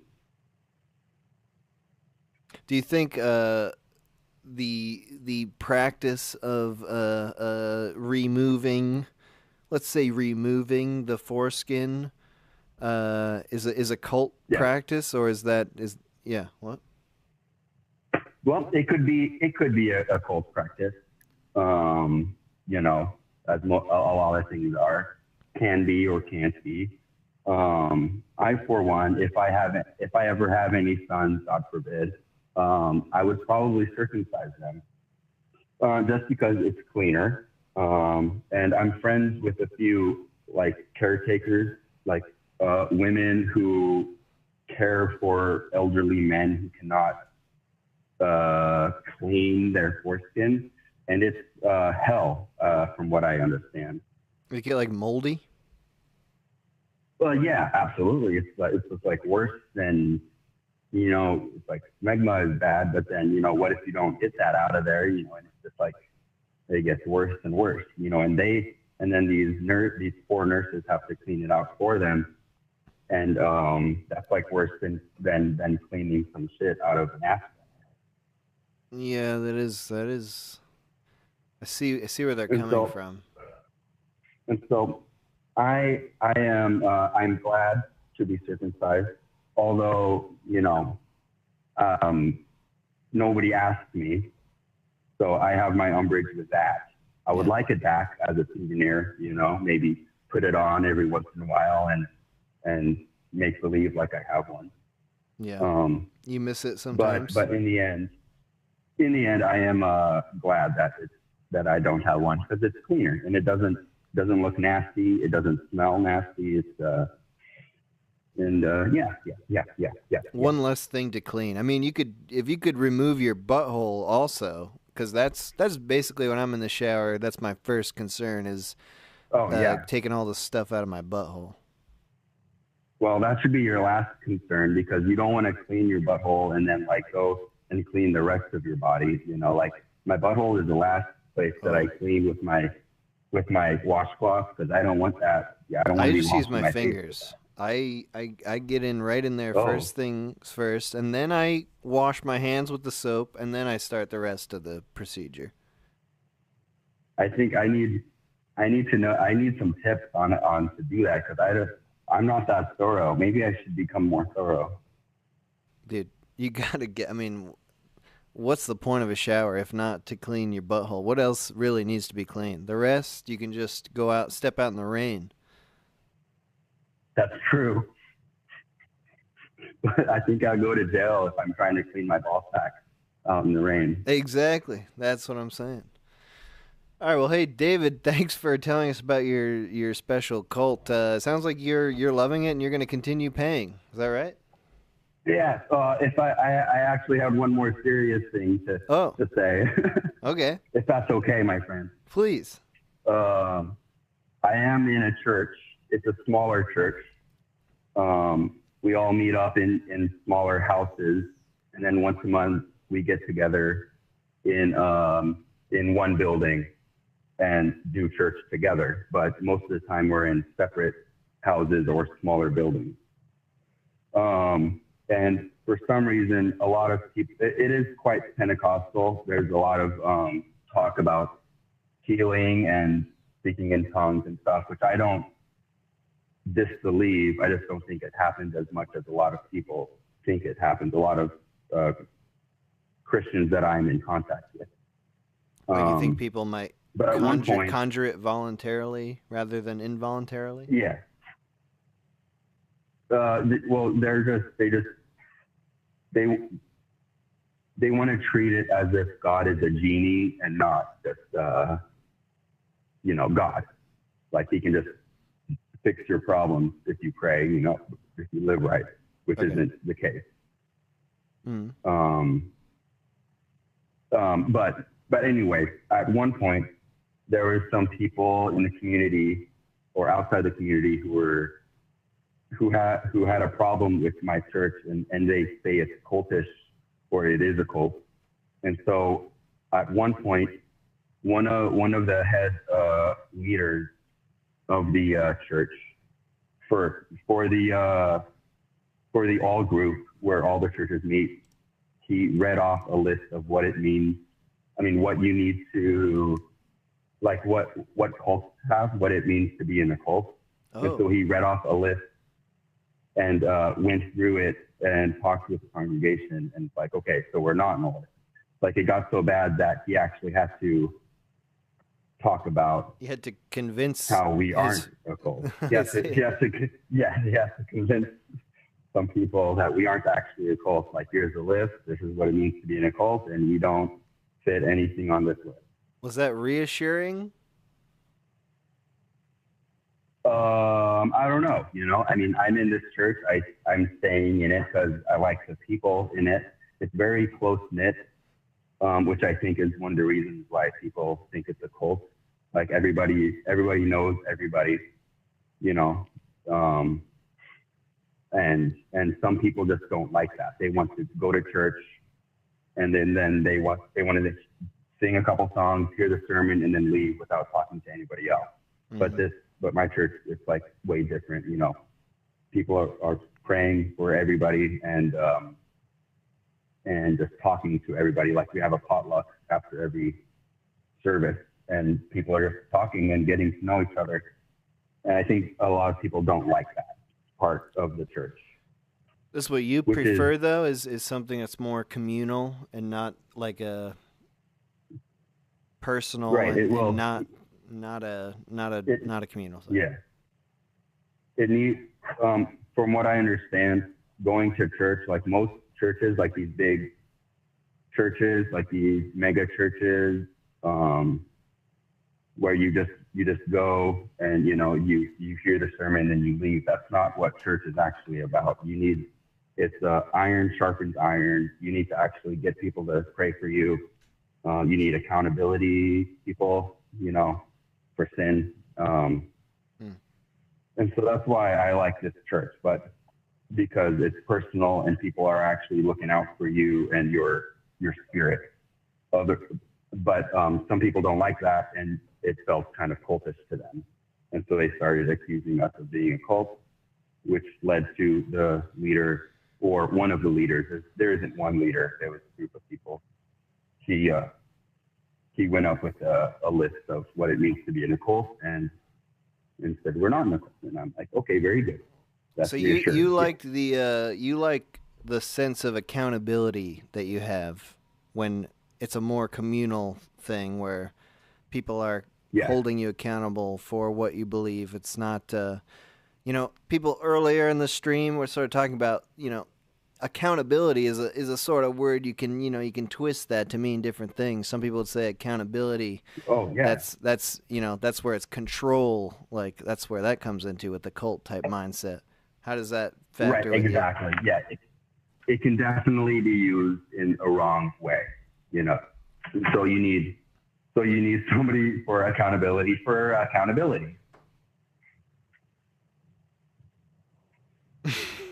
And but it can be bad, but it's not in this cult. Yeah. Your church. Well, I mean, right. Exactly. I don't see it there. Like I have a buddy, he and I, we get together once a week and we talk about sexual purity, and then we try to, and we're just trying to be more sexually pure. because these days, it's just like everywhere, you know, on your phone and stuff, porn and shit. And we don't believe it's healthy, you know? And so we're trying to overcome that. So we talk about it. We say when we have failed, we say when we talk about when we succeed to not fall for it. And we pray for each other. So it's like the opposite of like a goon squad. It's the complete opposite. Thank God that those exist. Because you know you hear about the goon squads, and it's like this is not leading to a better America, a healthy world. Right, exactly, and that's what it's all about, you know. Bettering our country and the world, bettering our country, the world, our soul, and the kingdom of God. Yeah. All right, well, hey, David, thank you for... What? We should have a stream about the kingdom of God, and I'll call in and tell you all about it. All right, that could be a topic for a stream, Kingdom of God. Perfect. Yeah, absolutely. All right, thank you for calling in, David. Thank you so much for your time. All right, you have a good one. Absolutely. I love calling in. All right, all right. Bye-bye. All right, nice. Nice. These are long calls today. I don't know. You know, I always go into the call-in show thinking I'm going to just like do 3 to 5 minute calls and really whip them out, all the voices. But I'm just so freaking interested in what everyone has to say. I don't feel, it feels wrong cutting people off. So that's the sort of stream it is today. We're doing long calls. It's a long call stream. I'm going to be taking a break right now because these long calls make my bladder fill up, and I got to go, you know, take care of that. So we're going to be listening to a couple more songs from Bold Saber. All the music from the stream is from Bold Saber, who is also Drew Langlois, who does all the animations that you know from this channel. If you know this channel, you definitely know these animations that Drew makes. The Shoobity Bop, Something Terribly Offensive, That's a Nice Grill, Don't Ever Look at Me. The man is a talented artist, and he does music as well that we're listening to right now, all from Bold Saber. You can go in the description of this video and click on the link for music by, and you'll find all that shit. So we'll be back in just a few minutes with more calls. You tried sweeping, cleaning the floor. You are obsessed by food on the floor. Surface must be perfect, vacuum it up. The best method for it, cleaning it up. The best method for it, cleaning it up. The best method for it, cleaning it up. Cleaning it up, cleaning it up. Sanitize me, sanitize me, sanitize me. Dusty, dusty, dusty. Road in my mind and it's wanting to glow. Road in my mind and it's ready to glow. Cold, cold pine fresh, mopping it up. Headache spotless, lemon it up. Best method for it, shining it up. Best if it's sterilized, cleaning it up. Cleaning it up, cleaning it up. Sanitize me, sanitize me. When you walk down a road and it's needing a glow. When you walk down a road and it's ready to glow.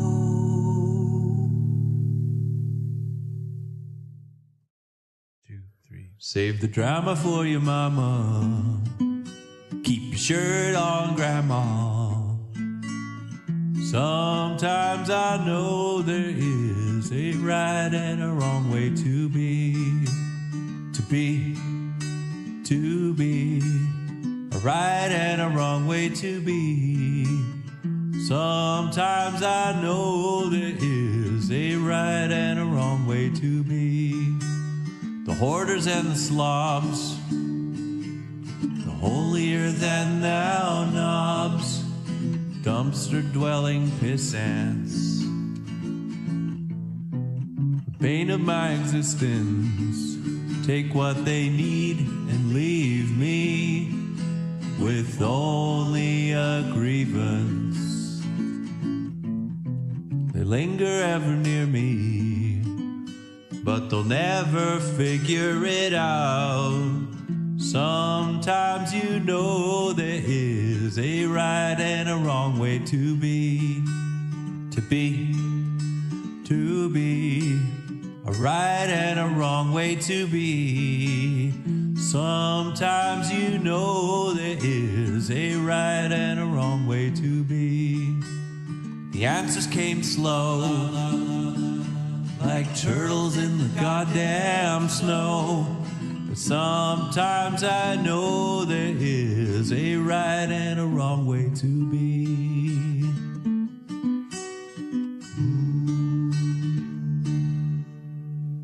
Okay, we are going to do... I know I just said that I couldn't cut people off, but I just changed my mind. We're going to do a lightning round. All right? Everyone's calling in now. Less than 5-minute calls. So get to the frickin' point right off the rip, and I'm going to push you. I'm going to push you to get there. Call in now, 518-288-7938. I want to get a bunch of calls today. I don't want to just have like 10, 20-minute calls. Here's someone right now. Let's bully them into talking fast. Call from. My name is Ketamine Fetishist. No, Ketamine Fetishist. I accepted your call, but it just hung up for some reason. I'm so sorry. That wasn't me. I pressed the right buttons. I swear to God.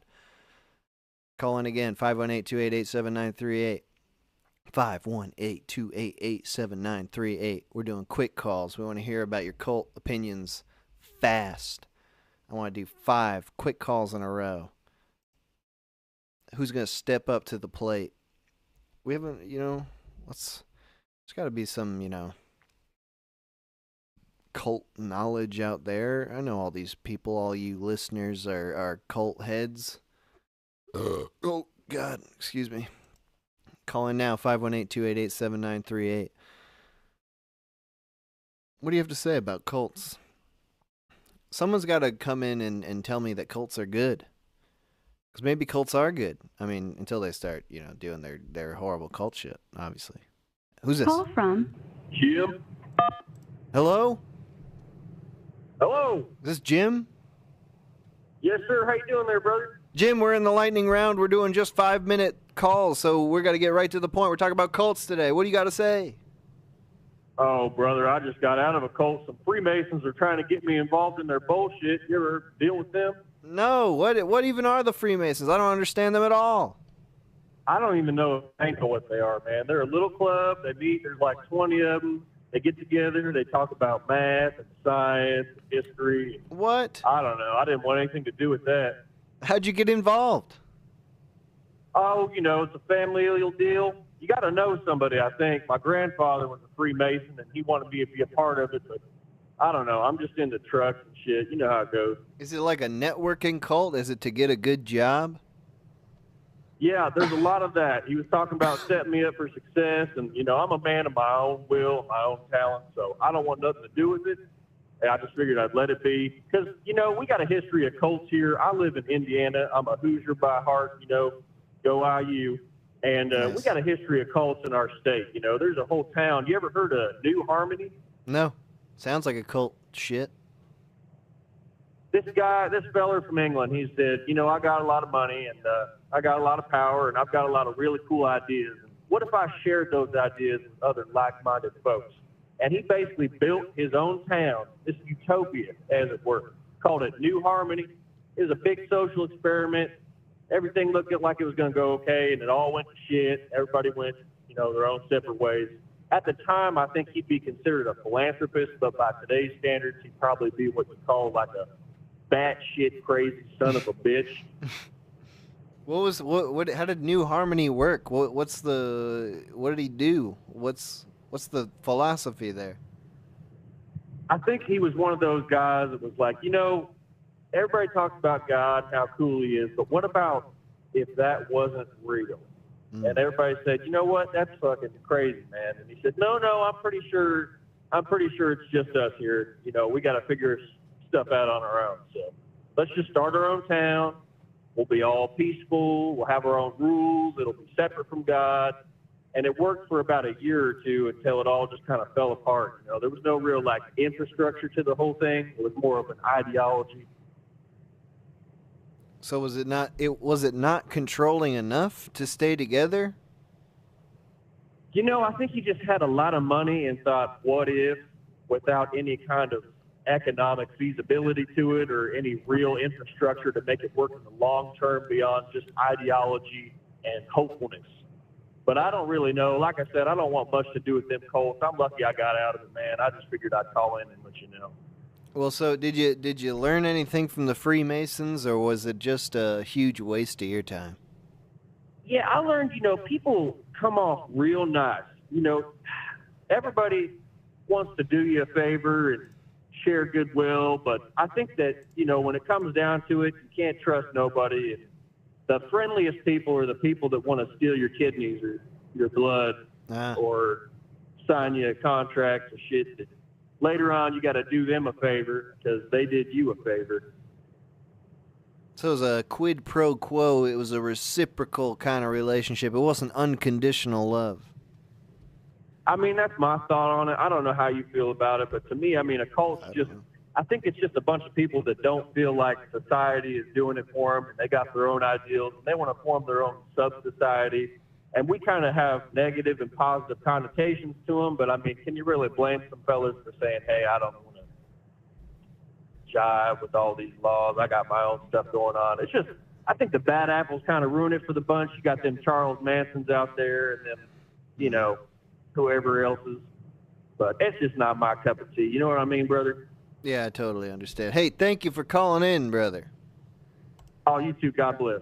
God bless. See, that's what it's all about. Call from. Quick call. What? Hello? Hello, hello. Hey, how's it going? Can't complain at all. My internet just cut out, but the phone's working, so I'm here now, I'm assuming. Yeah, dude, you're in. You're back. This is the lightning round now. We're doing quick calls, 5 minutes. We're talking cults. What do you got to say about cults? Cults of personality, totally fine. I see no problem with cults as long as they aren't doing anything too crazy. I almost joined a cult. I always thought I was mentally strong enough to avoid that. And then about a few baseball-sized balls of cocaine later, I'm doing some things I never thought I was doing. Oh, this is a drug cult? Kinda. It started off as just like a club thing, and then it became like drugs, and then sex, and then it's like, whoa, I don't even know if that's like my sexuality. And then oh, they're trying to make you gay? Kinda. We'd bring in I was kind of like the wingman. I was kind of like the higher up in this cult. And we'd help bring in guys from like clubs and stuff. And I wasn't thinking too much about it until I realized the guys they were bringing in were like straight and just had like drug problems. And then the dudes making them do things. And I'm like, oh, Jesus Christ. But it's like, no. Oh, it was fun though. It was in Hollywood. We were hopping around like different clubs and stuff, just getting in, like no problem. Probably shouldn't be saying too much about this, but like, maybe cults aren't good, but like the drugs were. And that's pretty much all I got to say. Thank you for everything. Love the show. Keep doing what you're doing. All right. Thank you. Goodbye. Oh, man. See, this is the problem with the lightning round calls. I want to get into that shit. This cult made that guy gay. Like, no, you know. They tried. They tried, dude. Dude, that's what it's all about, really. Cult, control, making you gay, making you part of our Epstein clientele list, Hollywood, gay. You know what I'm saying. Call from October. October? Like the month. Oh, yeah. That's what I was thinking. What's up? We're doing the cult call-in show, and it's the lightning round. We're doing less than 5-minute calls, so you got to get straight to the point. We're talking about cults. What do you have to say about cults, October? All right, I'll be really quick about cults. I've thought about them a lot, so it should be very easy for me to get quick to the point. Yeah, get right. I think a lot of people, I think the word cult is kind of, I know you were saying earlier in the stream, we can get someone who's going to say cults are good. I don't know if I would say cults are good, but I kind of have a hard time distinguishing cults from religion just in general. And I don't say that as like, you know, a Reddit atheist, but I say that as like in general. Right. It's not like just purely to dunk on organized religion, but yeah, there are some similarities. What would you say? Yeah, like, so do you think there is some sort of a definite difference between a cult and religion, or do you think they're following the same sort of patterns? Well, I think, organized religion, I think organized is a big part of it, is that they've developed those sort of those hierarchies that keep them functioning. Because, I studied religious studies when I was in university, and I took a few courses. They don't even call them cults when you go to university. They give them a fancy name. They give them new religious movements. And yes. One of the things they said is that really, early cults or whatever, early new religious movements are what most people focus on. When it's you got that one guy and he's the charismatic personality, like Charles Manson, and they love focusing on the ones that explode themselves. Or they love focusing on the first crazy guy who started the Mormons. I forget his name. But then after those leaders die, they just kind of get a big bureaucracy that keeps it going, and it looks really similar to just any other religion. Do you think those big bureaucracies form? What do you say is their motivation? Is it based on some sort of sincere belief that this is the way that the new people of the world should live, or is it just we are making money? This is a business, and we are doing good, so keep it going. Or is it both? I think I was going to say it's both, because it's you got that ideological reasoning to keep doing what you're doing, but also you've invested your entire life, your entire way of thinking, your whole family's in this shit. You get your money from this. You're not just going to blow that up. So it's just they're continuing the mission, but it's kind of like a hollowed out office at that point, because they're really just trying to keep it along the sort of spearhead that was making it have, new ideas in the first place, that was really jumping around and not really giving a shit. That's gone, and it's just trying to survive. Hare Krishnas, they used to be for example, they used to be all white people and have their own crazy thing. But then after a large amount of East Asian people immigrated to the United States, they just kind of moved on to trying to appeal to those people in order to just survive. Mm. So, and it worked. Yeah, it's just an interesting thing. Yeah, it works. It kind of and that's I think that's in a lot of things. So I don't think cults are just sort of a way of organizing people. It's not really, I don't think they're crazy fanatics in the way that they can be painted. Do you have an idea in your head of what would be an ideal sort of cult? Do you think there is an ideal and then it's been corrupted by other things, or is it something that just can't work? Something that can work or can't work? What do you think? Well, I think it can work, and in that the point of it is that wasn't every religion when it first came out, wasn't that literally a cult technically, Mm-hmm. Yeah, Christianity, so, Jesus Christ. Yeah, and you could say that's the little charismatic guy that started it, and then the whole fucking line of Peter, Paul, or whatever the fuck is just what kept it going. And the bureaucracy. There's some sort of well, I guess that's the question, is there a genuine belief? Do you think that there are good, is the separation between a good and a bad cult how genuine the beliefs are, or versus how pragmatic they are with just making money? Is that balance have to do with good versus bad when it comes to a cult?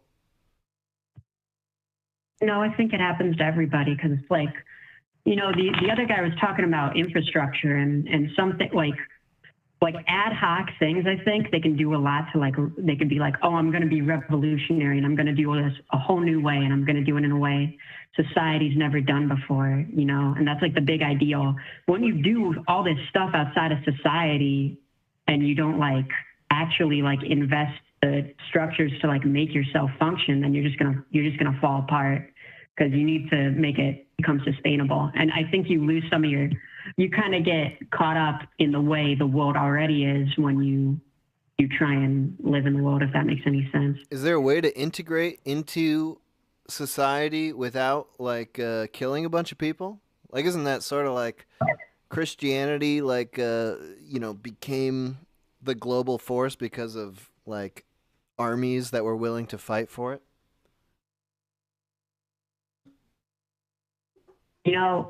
Is that totally wrong? I don't know anything about history. Maybe I'm just blowing smoke. So tell me if I am. Well, I'm just thinking of Mormonism. Not to say I like Mormonism or think Mormonism's all that great, but I'm just thinking of, I don't think Mormonism was exactly spread by the sword or whatever, as people like to say. That was pretty much just spread by really aggressive proselytization. Mm-hmm. So is that good? Is that would be preferable to war, right? I mean, isn't that sort of like how ideals spread a lot of the time is through violence? Yeah, that's true. But I mean, how can you really? I don't know if you could just put like a moral, like, am I going to say this is good or bad outside of the actual context? Like, can you say the French Revolution is good? I don't know. Were you a monarchist? Like, right. Determines a lot of the shit there. Yeah. All right. Thank you for calling in. Appreciate your perspective on this. No problem. Have a good one. All right. Have a good one. A little over 5 minutes. A little over, but we're still going quick. This is good. I like this energy. This vibe. I gotta think faster. I say stupid stuff faster. 518-288-7938. Call in. Tell me about cults. Excuse me. We're talking about cults. The religion versus cult thing. It's an age-old topic. Who's this? Call from Shane. Shane. Yo, what's going on? Yo, Shane, we're doing the lightning round. It's 5 minutes or less on the call, so get right to the point. What are we talking about? We're talking about cults. What do you got to say? All right. I don't know if I have a single cult, but I have like an offspring of cult and culture that all come from either CIA funded or, really West Coast institutional LSD studies back in the 50s and 60s. You want to hear about that? Yes. All right, man. Well, we've got some confirmed MK Ultra participants, like Allen Ginsberg. Do you know who he is?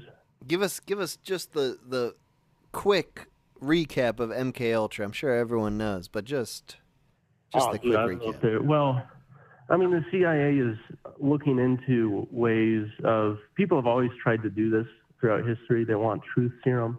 They want a way for people to spill the beans and also to control people. If you could have like a person be like a robot and go out and kill somebody, they'd love that. So MK Ultra, you're trying to brainwash people as if you can like use them like a robot, but also if they could just have a drug spill the beans, that'd be really useful for like spy shit. Yeah. So MK Ultra is just a psychological experimentation, but it used psychedelics because they were kind of new at the time. Does that make it easier to spill the beans if you got someone on psychedelics? I don't know. I'm not quite sure. I think all the truth serum stuff, there's like it's mixed evidence whether or not it helps, because sometimes, even like alcohol can remove your inhibitions, but it doesn't work for everybody. And then something like psychedelics, they could become very unreliable because, their perception of reality isn't even accurate at that point. But yeah, anyways, I mean, there were people like, Robert Hunter is a lyricist for the Grateful Dead. Allen Ginsberg is a beat poet.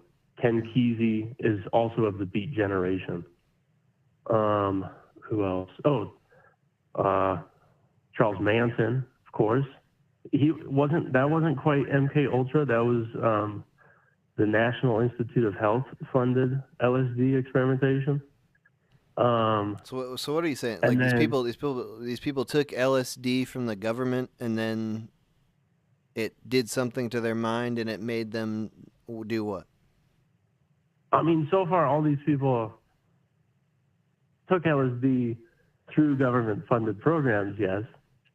And at least with the beat generation in sort of the West Coast especially San Francisco generation culture, I think it shaped it in a way that people didn't really expect, that like there was like this psychedelic wave that, it was like the generation of love or whatever, 1969, and ooh, we're going to take LSD and everyone's going to open their mind and there's going to be this new age of, open-mindedness or whatever. It didn't really happen because it spiraled into, a lot of those people like ended up abusing other drugs. It's not like they all somehow opened their third eye and could see into the mind of God or something like that. They just kind of got freaky on a bunch of drugs. But yeah, this is where it's like, it's not like a true cult, but it did inspire a lot of like early Silicon Valley philosophy, and it's still a culture that is extremely embedded in, some academic circles, California culture. So I just think it's interesting that these experiments could lead to such a cultural change. Do you think this is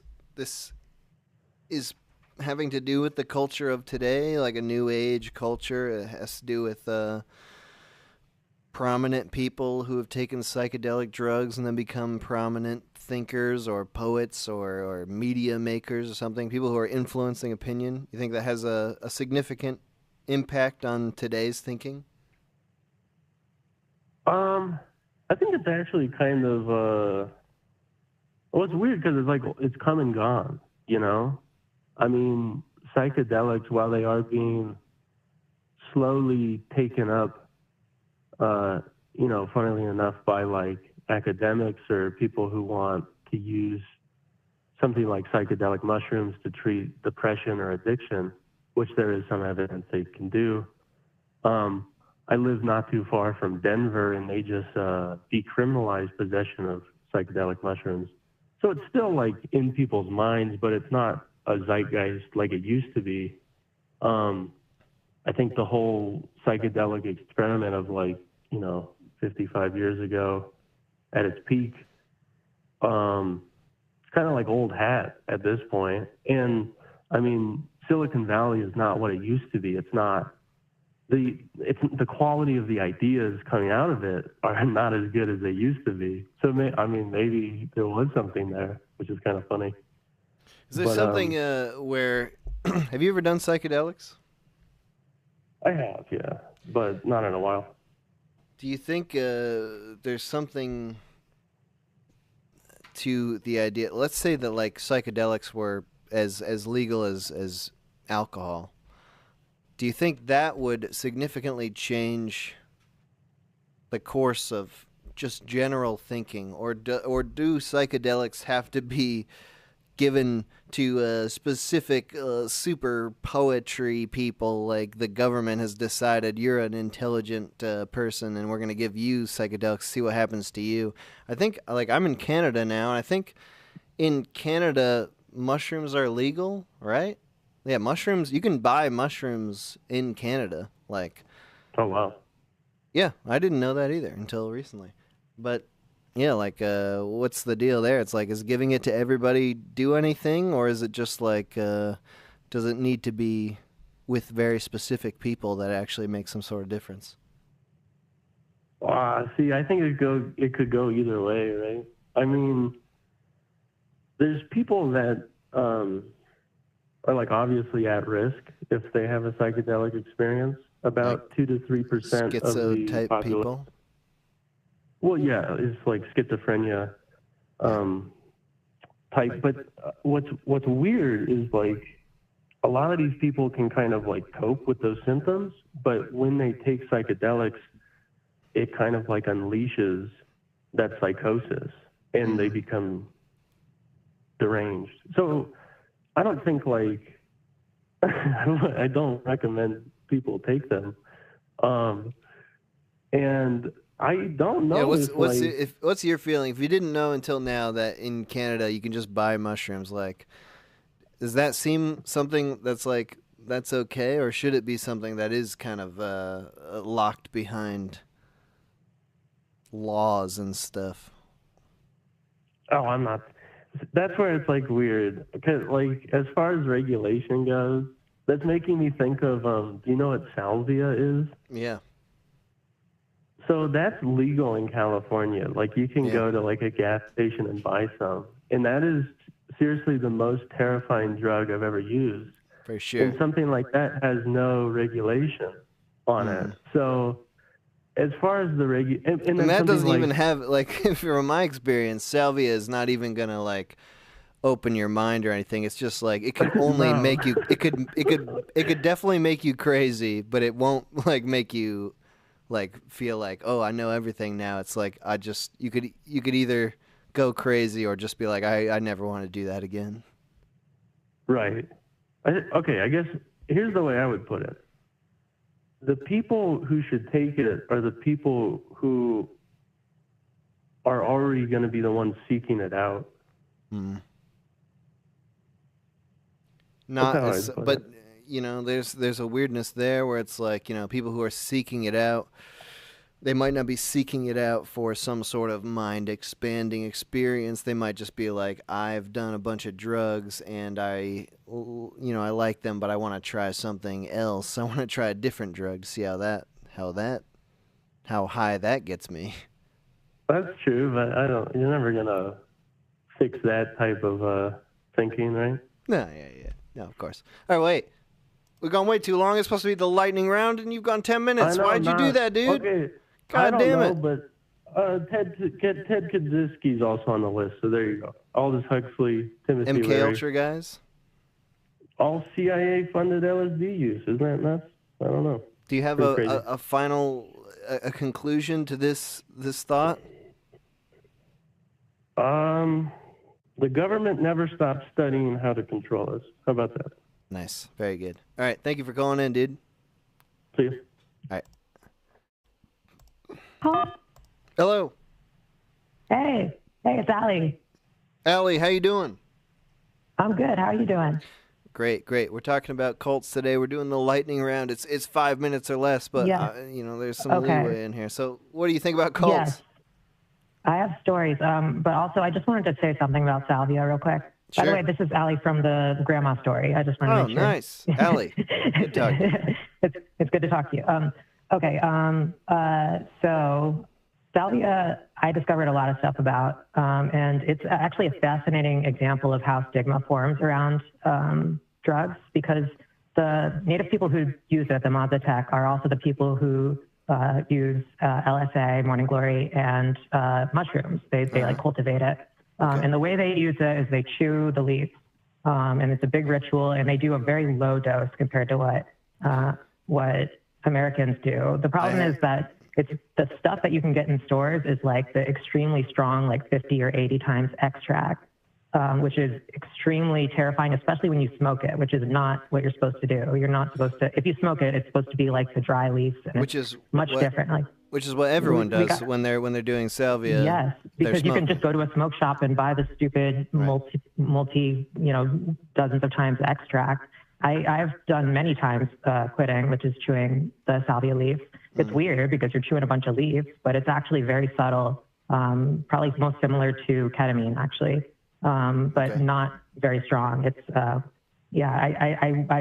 actually pretty annoyed at the stigma around it. There's a whole story about why there's so much stigma related to like the war on drugs, but I think that it's the drug with the worst PR, I would say. So, anyways, I just wanted to say that.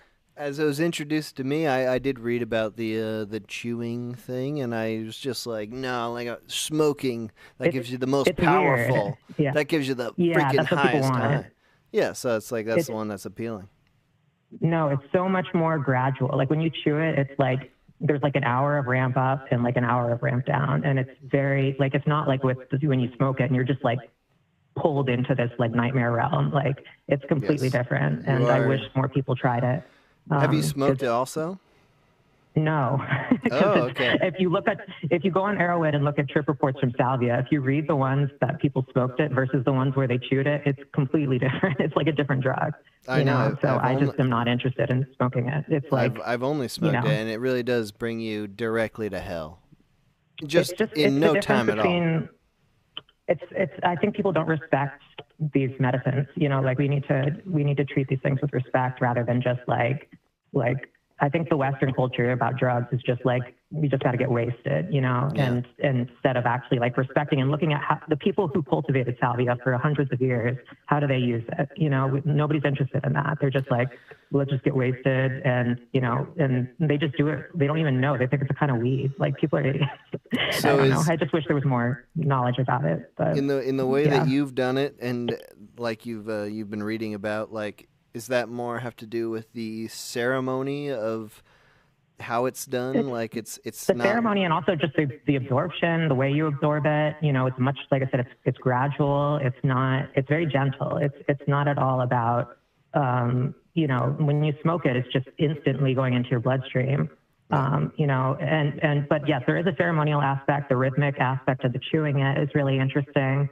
It is like entrancing. It's weird. The first time I did it, like my whole jaw became like this wheel of teeth. It was bizarre. It was very weird, but very peaceful. That's the thing. Like it doesn't have to be a nightmare. That sounds freaky, but what I'm trying to say is that it doesn't have to be this, you're pulled into this thing like for, you know, 5 minutes, and then you're out of it. You know, it's just, I don't know. I did a whole presentation about this I took a botany class and I did a presentation about it, and a lot of people were like, they had no idea, you know, so. Anyway. Are the leaves, as you chew them, are those also legal in the same way that the dried stuff is? Okay, all right. It's a gray area because they're like federally, just salvia in general is federally like kind of in a gray area, my understanding. But yeah, anyways, we need to go to the cult stuff. I'm sorry if people in the chat are getting mad at me. Yeah, cults.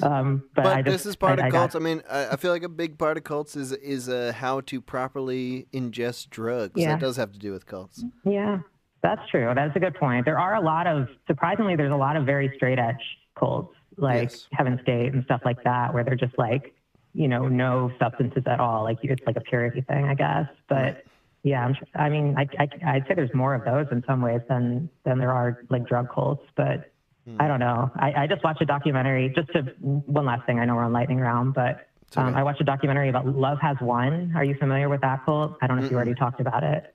No, I don't think I am. Okay, that one's crazy. That's the one that, okay, so this is hard to explain.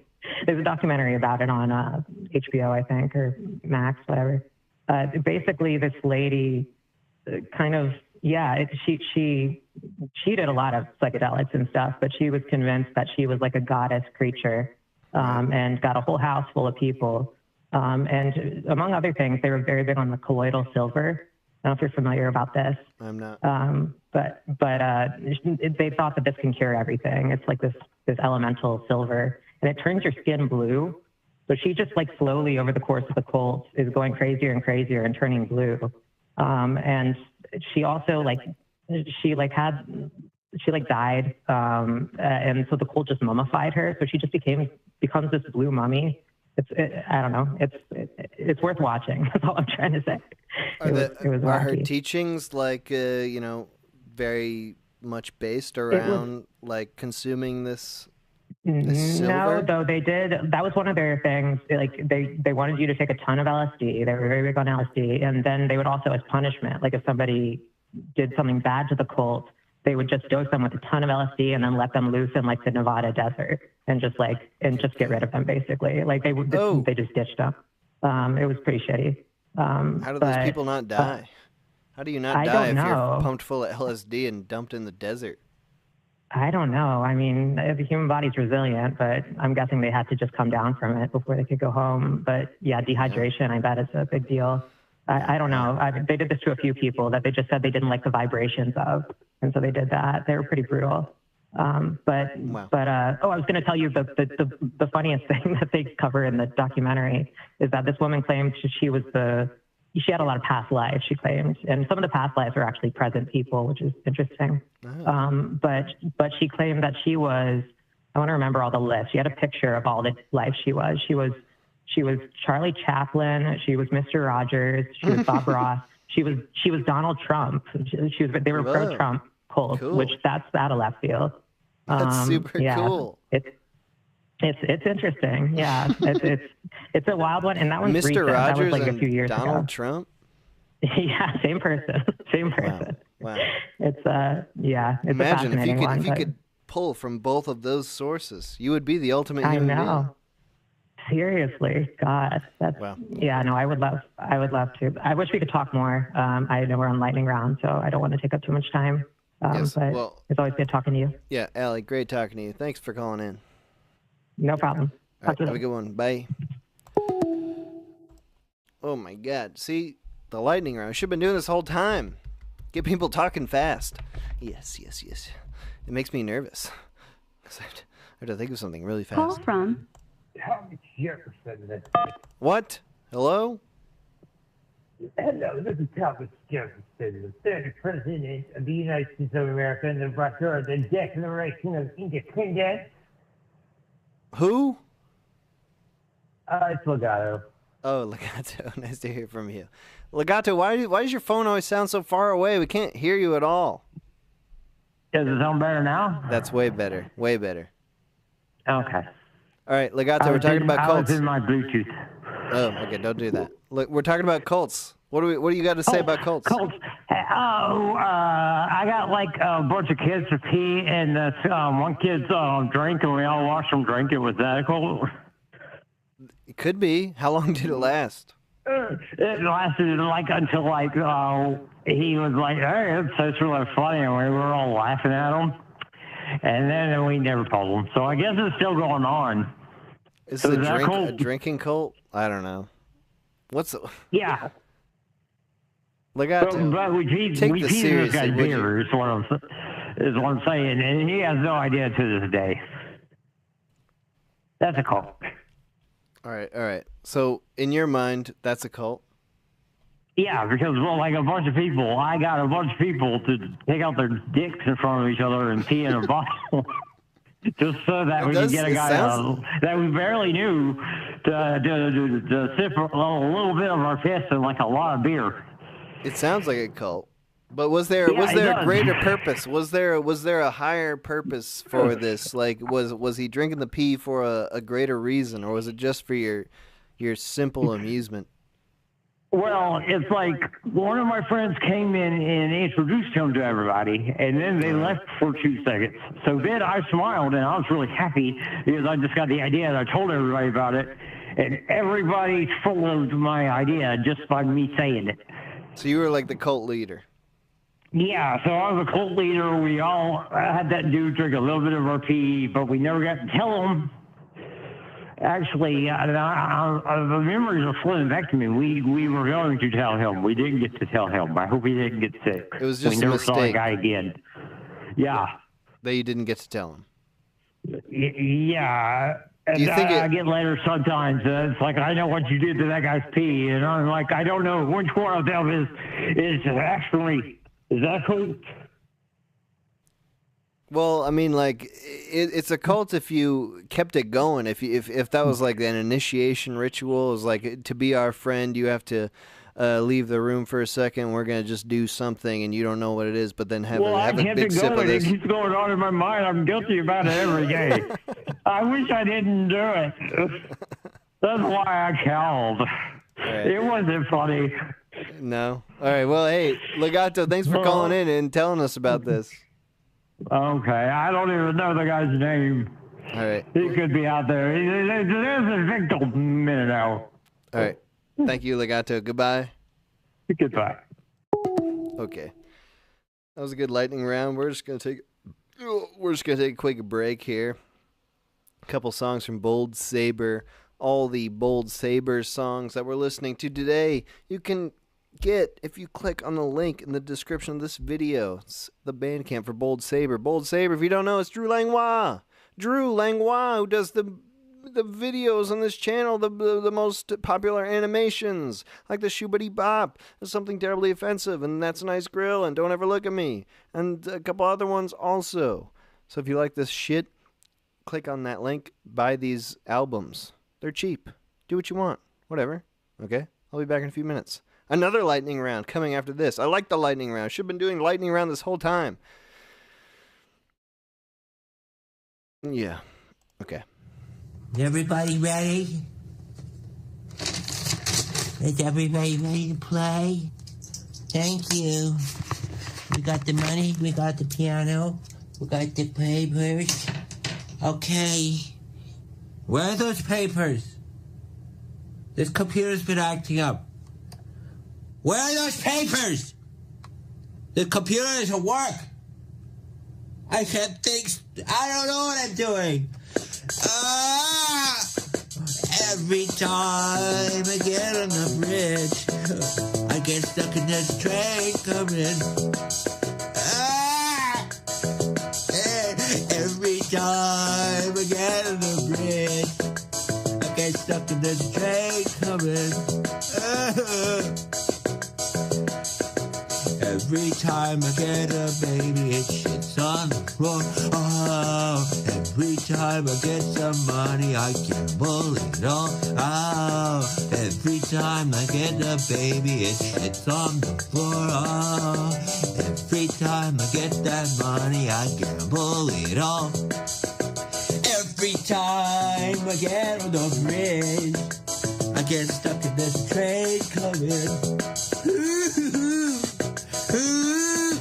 Every time I get on the bridge, I get stuck in this train coming. I can't do it anymore. And every time, a bell that rings back upon itself, a sound that burns and is annoying, a beat that doesn't stop, a guess that won't shut up, obsessive compulsive disorder, a drink that burns your guts, a cycle that winds you up, regulating the feelings, the room gets smaller and bigger, clamping fingers, the tidal wave, tunnel vision, a fever pitch. Sounds get loud and hit you in the wrong way. Have some things in your life you hang on to for years. That's pretty bad. Obsessive compulsive disorder. Paisley paper towel rolls. The pattern repeats itself over again. Copy and paste about 1,000 times. Some of you have some things in your life you hang on to for years. A guess that won't shut up. A drink that burns your gut. Precious memories, unseen angels, sent from somewhere to my soul. How they linger ever near me, and the sacred scenes unfold. Precious memories, how they linger, how they ever flood my soul. In the stillness of the midnight, precious sacred scenes unfold. As I travel on life's pathway, know not what the years may hold. As I ponder, hope grows fonder. Precious memories flood my soul. Precious memories, how they linger, how they ever flood my soul. In the stillness of the midnight, precious sacred seeds unfold. In the stillness of the midnight, the sacred scenes unfold. Okay, we're back. This is going to be the final segment of the call-in show.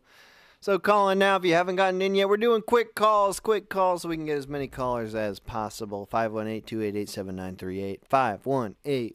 518-288-7938. We're talking about cults. We're sort of talking about drugs also, but, you know, that's cult-related. We're talking about religious cults early on. Maybe now we talk about drug cults. Whatever you want. I don't care. Who's this? Call from Mr. Crispy. Mr. Crispy. Hey, how's it going? Yo, we're talking cults today. We're doing quick calls, 5 minutes or less. So what do you got to say about cults now? You got it. I don't know much about cults, man, but I don't know much about cults, but I got this guy here. I know a little something about him. His cult inspired like this dude or like this gang from Earthbound or whatever. They're like a Japanese cult. They're like, yeah, I can't pronounce the name in Japan because I'll butcher it, but they're called like the Supreme Truth or something. Okay. And what do they do? Oh, they did some fucked up shit. They did. I got the jitters. Hold on. It's okay. Yeah, man. They did some like Tokyo subway attacks, man. They had some like chemicals in bags, and like they went inside. They went inside the subways, put them underneath the chairs, bro, and they had these umbrellas. They like poked them. They poked the chemicals, and they left the subway train.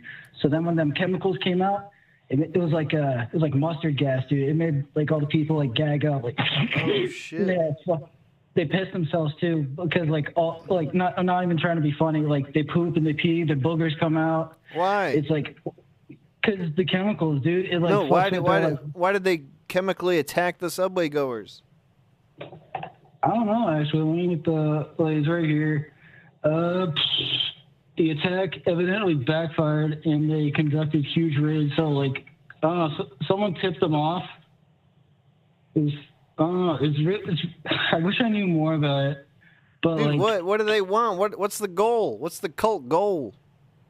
Oh yeah, actually, so like, they all worship this dude called like Shoko Asahara, and he's like pretty much seen as like, you know, Jesus to them, basically. There was even like an animation of him, crazy enough, like where he's like an anime. Like, there was like a segment with him in an anime. I saw it on YouTube, and it wasn't like fan made or nothing. And he basically like he levitates out of his like home or whatever and goes flying. He's like astral projecting. So like their shit's about like spirituality and shit, like new Christians or whatever. Like yeah, it's like a form of Christianity and like Buddhism mixed. That's horrible. Yeah, dude. Dude, so they were just having their own fun culty time, and then they're like, well, this isn't fun enough. We're bored. Let's chemically attack the subway goers. I think what they wanted to do was like have it so it's like Japan only has their people, because they had a shit ton of people. Like if we get rid of like the normal people, we'll be like there'll be more of us and less of them. But that's just my assumption. Yeah. Japan does. They're like that though. What? Huh? How long have I been talking? I don't want to take 3 minutes. You got 2 minutes left. 2 minutes. Oh shit. All right. So, oh man, all them Jews are at me now. I just smoked a bowl. Sorry about that, bro. Anyway, are you in a cult, bro? Did someone in a cult make you smoke that bowl? Be honest.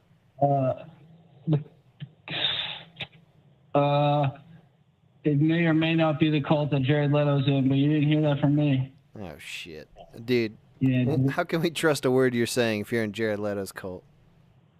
Because he's the Joker, baby. You can trust the Joker. No way, dude. I gotta let you go. Thanks for calling in, though. Appreciate it. Oh, no problem, man. Thanks for having me on. All right, bye. Dude, Jared Leto's got a cult? Oh, I should have asked that guy about that. Oh, it only occurs to me after I've already hung up. What's Jared Leto's cult like? He's the singer of that band, right? What's that band? What's the song? What's that 30 Seconds to Mars song that Jared Leto sings? I can't remember it either. Yeah. All right. Call from Peter. Peter, what's up? We're talking about cults.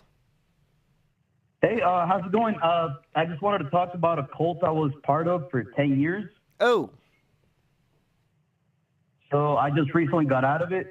Pretty much, it's a cult within a brotherhood in the federal government. Oh. So I was in the Marine Corps for 10 years, and I just got out, like, I want to say 8 months ago. Okay.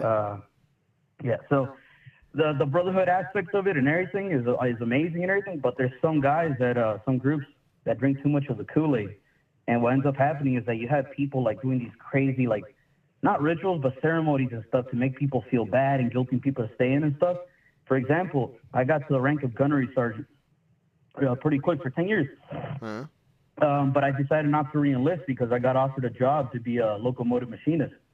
And it paid way better, and I just wanted to get out of the military.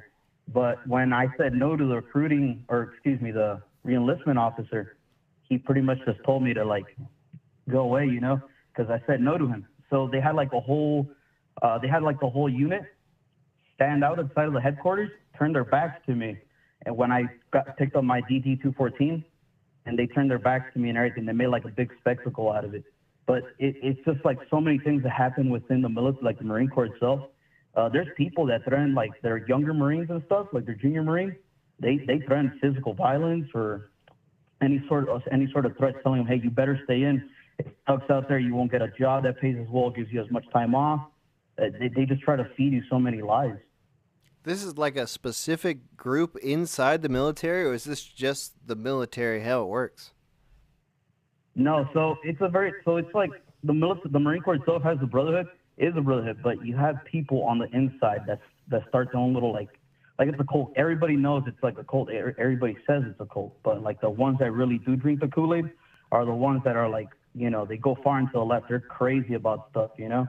They'll threaten violence, they'll haze dudes and stuff like that. I was part of many investigations where I had to, like, watch out for people and, like, you know, like be a witness and stuff like that, or part of a jury for a court-martials, like summary and up to a general court-martial, because some people are going way into it, like beating the crap out of the Marines just because they refused to stay in after their time was up. Were you like a part of this because you were rising the ranks so fast, or was like, are people excluded from what you're talking about, or is this what everyone is gathered into? So it's everybody into it, but once you start rising through the ranks, you see it more. Once you become a non-commissioned officer, even when I became a staff NCO, staff non-commissioned officer, it's a big thing that happens. For example, they don't want people to leave. Yeah, they don't want people to leave. They want to retain you, and they try to get people to drink as much Kool-Aid as they can when it comes to dealing with all this sort of stuff. Like, it's pretty freaky. I've met some great people that just totally think of it as a job, and they love America and everything. They're patriots. But then you have some people that are truly deranged. For example, like there was a. They're going for their own personal gain, or what? Yeah, sorry. What do you mean? No, like, it's like a cult. They'll just try to keep people in by force. For example, there was a what's it called? So I don't know how to explain the situation, but pretty much there was a corporal. He had been in for 4 years. He was getting out. And what ended up happening was that there was a bunch of people in his shop that tried to kind of like coerce him into putting a re-enlistment package in. And then when he said he didn't want to do that, they pretty much forced him to go down to the headquarters, submit one. And then when he had to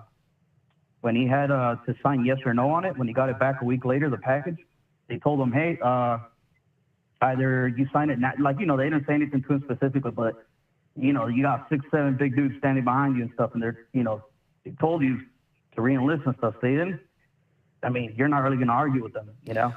And what do you think? It made like a whole big stink.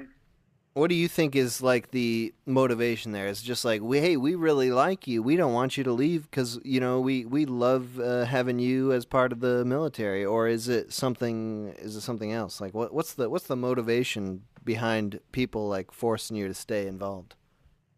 So it's like what you said. It's like they really like you and stuff. They'll, you know, I don't know if they really do like you and stuff, but they see the numbers. They see that you're really good physically fit. You got good numbers when it comes to rifle range and a bunch of other stuff. You got certificates, but, you know, they'll constantly be like, you know, love bombing you. They're like, oh no, dude, everybody loves you at the unit. Stay in. Come on, brother. You're not going to be able to make it out there. Come on. You know how many homeless vets there are out there and stuff? You're not going to be able to make it. Yeah, you're too old to go to college, man. Why use the GI Bill? You're 25 already? Forget about it. Might as well stay and do 20. Dude, you're 25. Yeah, that's like as old as you can get.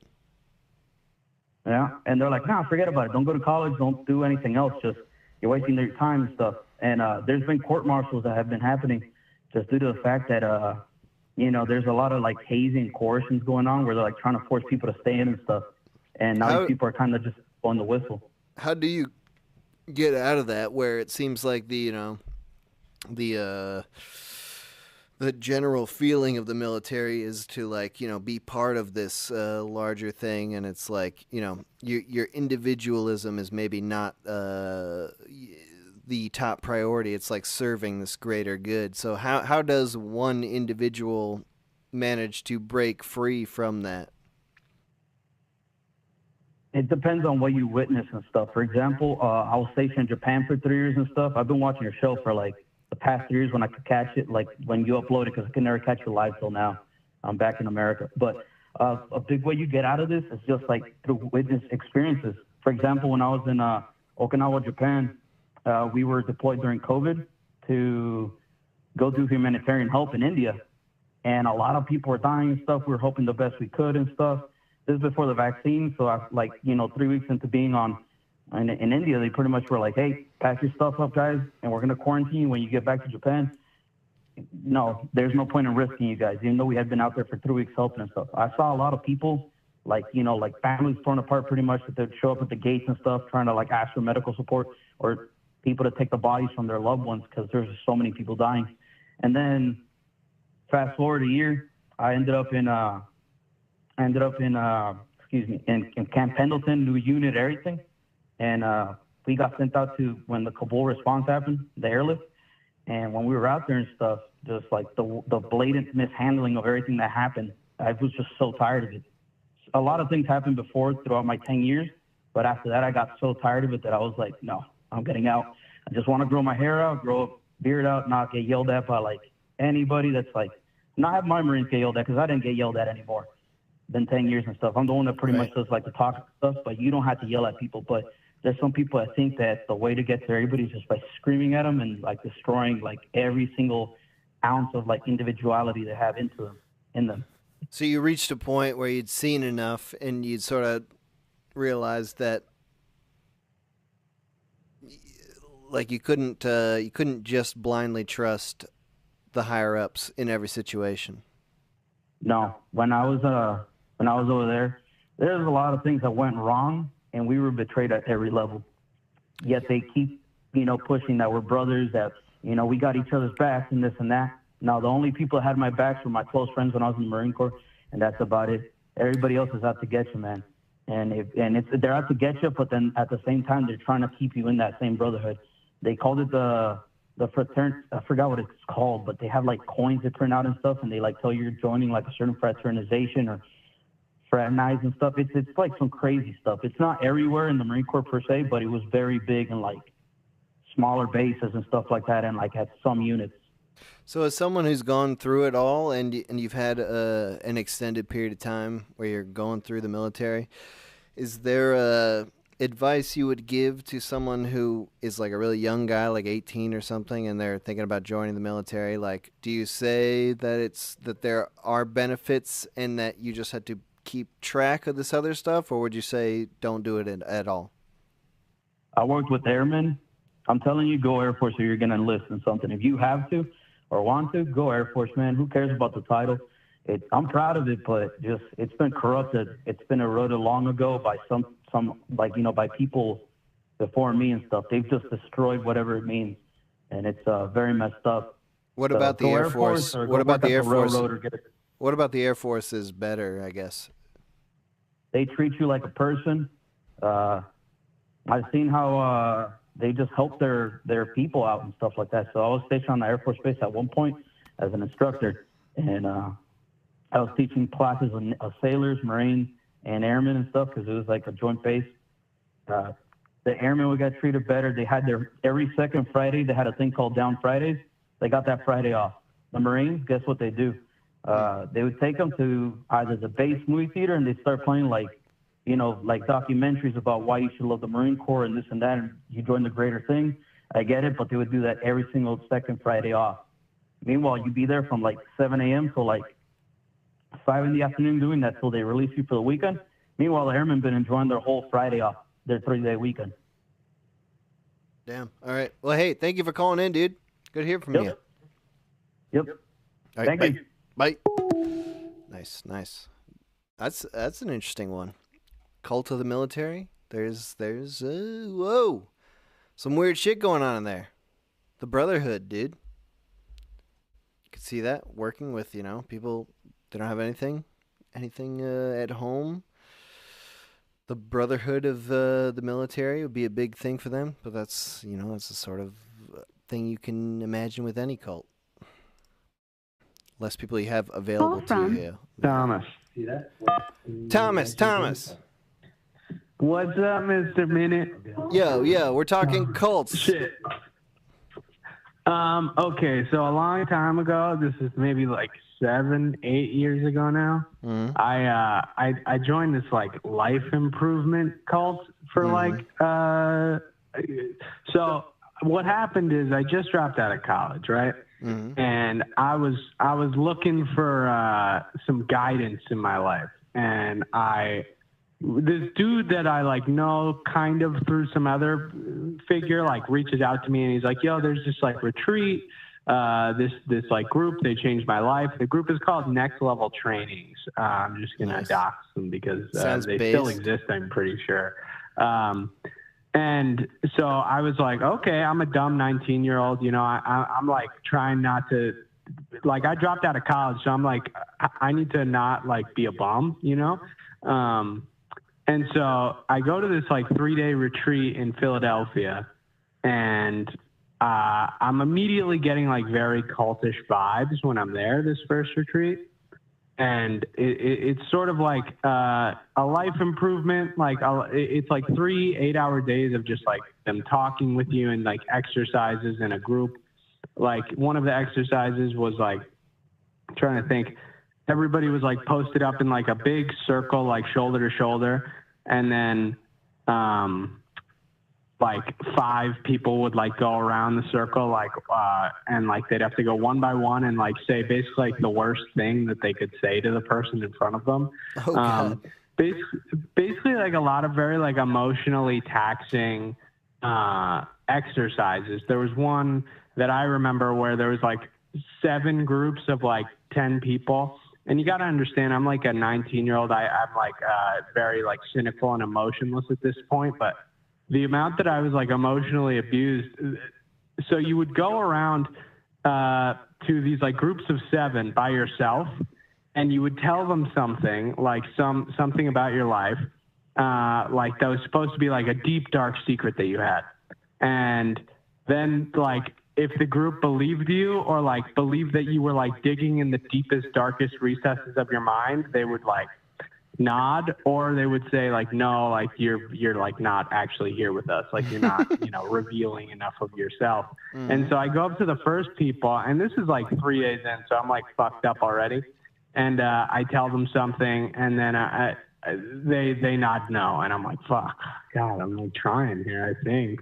I go to the second group of people, and no, and then I just start crying in this moment because I feel so emotionally ravaged. And then I can't even remember what I said to the third group, but I think because I was crying, they finally nodded yes, and I felt accepted by this group of people. Regardless, it's the whole goal the whole goal is to break you down. I mean, that sounds logical in a sense. He's crying, we've won. Yes, you're doing the right thing. That's exactly what it was. And then at the end of the 3 days of emotional torment, they sit you down and they're hey, they've basically raised your critical thinking faculties at this point. So they sit you down and they're hey, there's another 3-day retreat in 2 weeks, and you can be on the next level of this next level trainings or a higher level, it's really fucking dumb. And I was at first like, this is a cult, like day 1 and 2, this is dumb, I don't want to be a part of this. And then I like, by the end, I'm like, okay, they made me cry. I like haven't emotionally been able to feel a thing since I was like 13 because I was like a cynical asshole of a teenager. And I was like, maybe there's something to this, you know, like, but like I can sense that it's a cult. But, you know, maybe I can get something from this, you know, and also, like, have the wherewithal to, like, stay out of it. And then I go to the second retreat, and, like, each retreat, it, like, costs a little more money to go. And that's the whole racket. I mean, obviously, it's like they're just charging, like, 18 to 24-year-olds money to, I don't know, emotionally abuse them, and you can be feel this like is life improvement. Like they pulled something out of you that other people couldn't have. It's like they made me cry. They broke me down. Like maybe I should take this to the next level and see where it leads. Right, exactly. And like a lot of other, like, you know, it was like people like trying to better their lives, like, oh, this is good for like networking and yada, yada, yada, all this shit. And I was like, whatever, like, let me see what this is about. And then I go to the second one and experience a lot more emotional abuse that's like more intense. Like I remember at the beginning of the second one, they were like, okay, so I think they made me sign an NDA. And which doesn't matter because I'll out everything about these like group of criminals. But like, I just remember there's one at the end where I forget what happened, what the whole exercise was, but I just remember being like lifted up by a group of people like on my back, and they're like, oh my God, like you're so like, you're loved, you're fucking, you know, this and that and the other thing, like validating you. Yeah. And I think when you're at the edge of your sort of emotional rope, like these words finally, like you're letting them in without any critical thinking. So these people have the capability to make you feel really good and really bad about yourself, sort of at their whim. And right at the end, of course, is when they make you feel really good about yourself and you're glowing. And that's when they hit you with the upsell. Right. I guess, like, don't let this die right here. Like, you can keep it going. We can make you feel even better with our next session. Yes.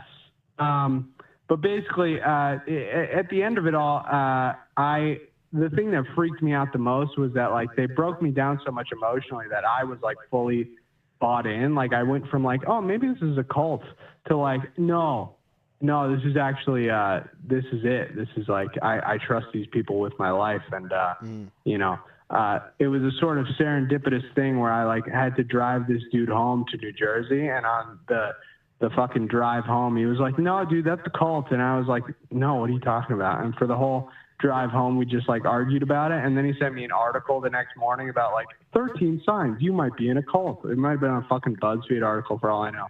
But I just remember reading it, and like every single one was like, oh fuck. And then I sort of snapped out of it.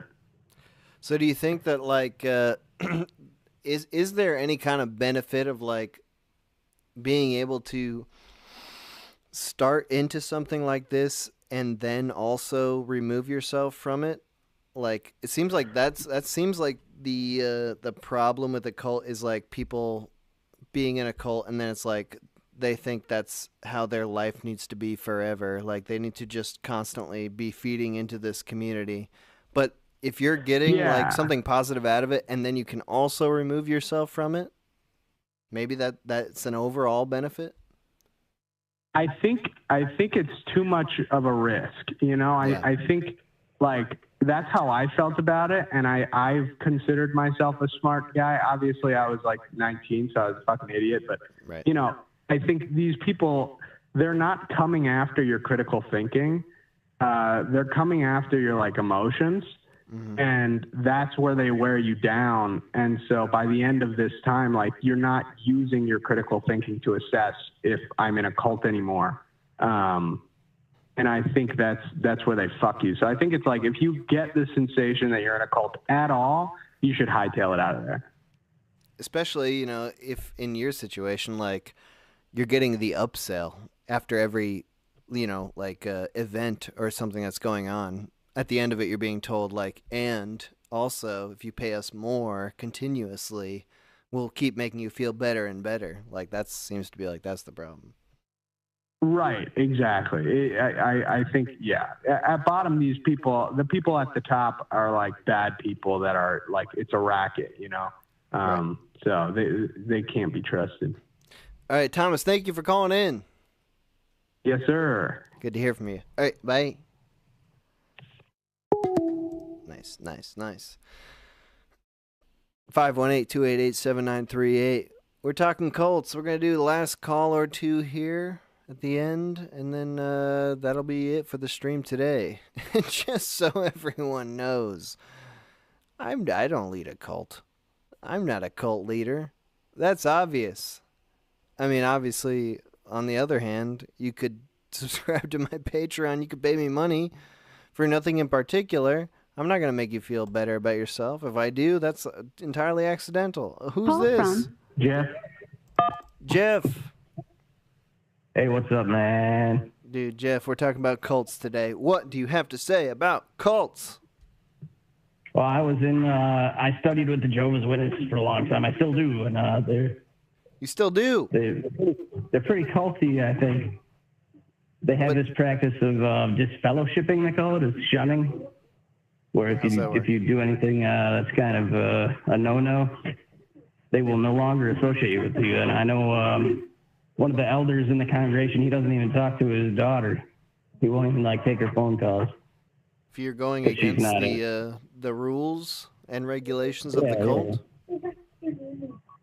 Yeah, they're Christians. They read the same Bible that other Christians do, but they have a lot of rules that distinguish them from other sects of Christianity. And I don't think I'll ever be an official member.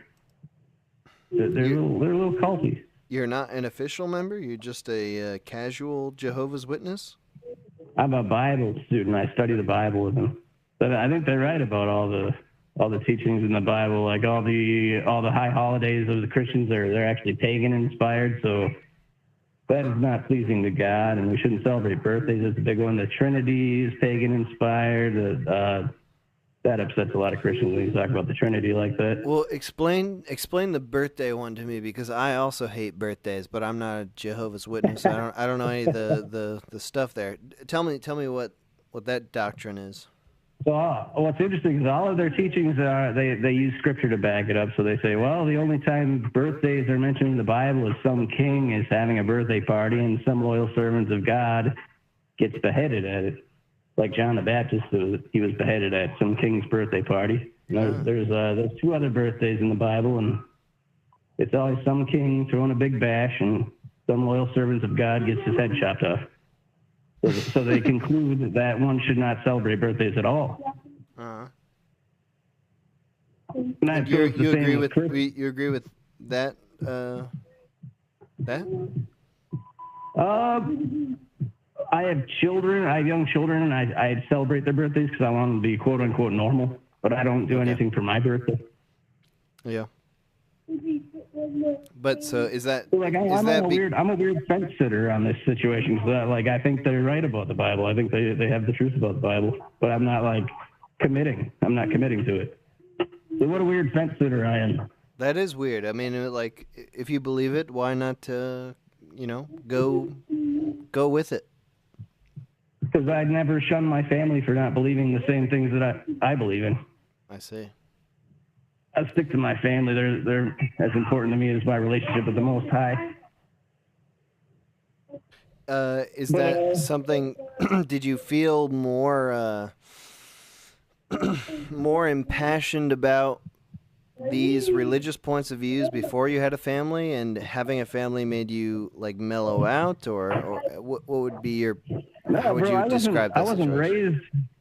Yeah. I wasn't raised with any religion at all, and they were in the neighborhood. They go around knocking on doors. It's like their main thing to knock on doors, preaching the gospel, and it appealed to me. And I sleep better, and I used to stay up at night with existential dread and all that. And now that I kind of understand the way the universe works from a biblical point of view, I sleep like a baby. In the sense that, like, you feel like you're a decent guy who's aiding the world, or what is it that makes you feel like more at peace with the world? I definitely feel like there is a creator, and it's his truth is in the Bible. But I am not a good guy. I'm just a common sinner, and not fully committing to things that I think are true is kind of nagging at me. Do you feel like like the fence sitter thing? I'm sitting on the fence. What am I waiting for? Yeah, I mean, well, just to clarify, I don't know what the heck anybody should do, so I'm not coming from a place of judgment at all. But what is it that do you think that people are doing the wrong things that can be corrected, or is it some sort of like eternal struggle that like people are going to have to deal with right and wrong? Is it how do you sleep well at night, like thinking that you are a sinner? Like, explain that part to me. Oh, well, just knowing that God is forgiving. He forgives us for our sins. We can never be good. We can never be holy in his eyes. We're imperfect. We're born with sin is inherited from our original parents, Adam and Eve, right? But so we can never be good. Is there a thing that we should be doing, that we should be striving for? Praising God, trying to live closer to God's standards. We should hold him as the Most High and praise him, thank him, and beg for forgiveness. And that has to do with teachings that you've learned from the Bible? Right, yes. But it's not the same Bible that all the other Christians read. They just got a wildly different interpretation of it. So what do you see then as evil? If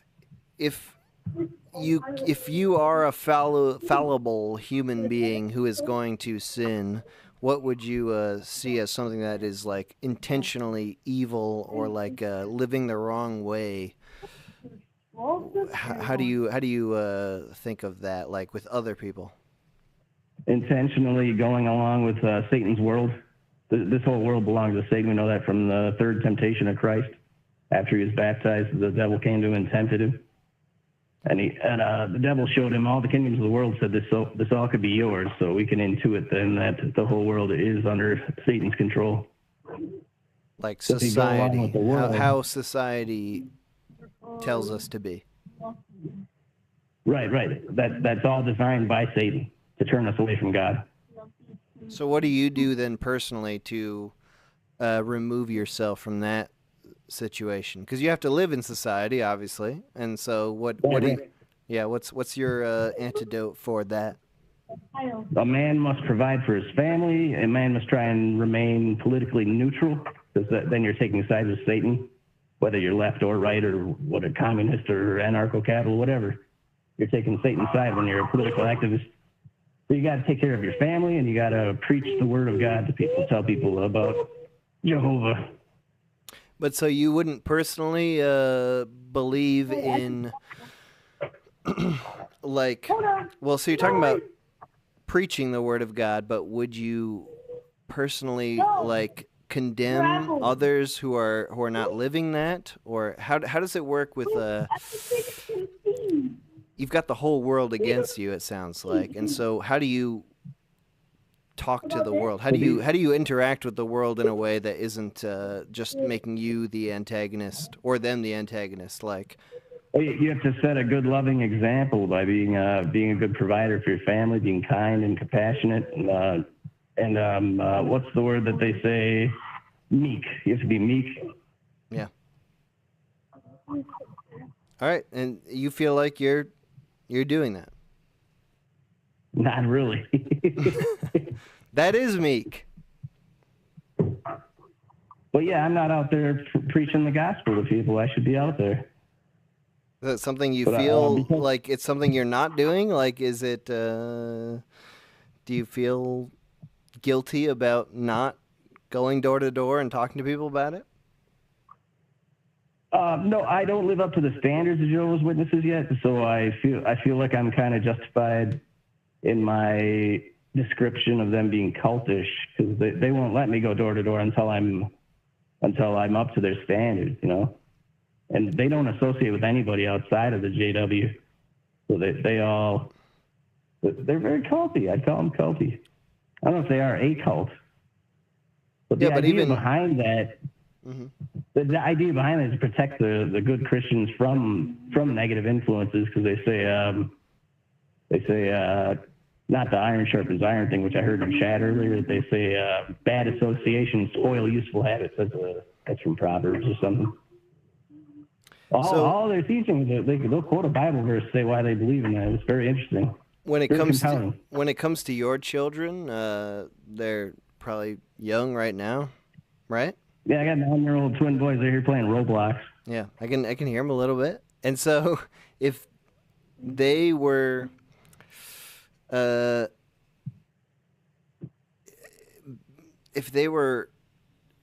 you felt like they were accepting more of what society gives them versus what this religious teaching gives them, like, what would be your reaction to that?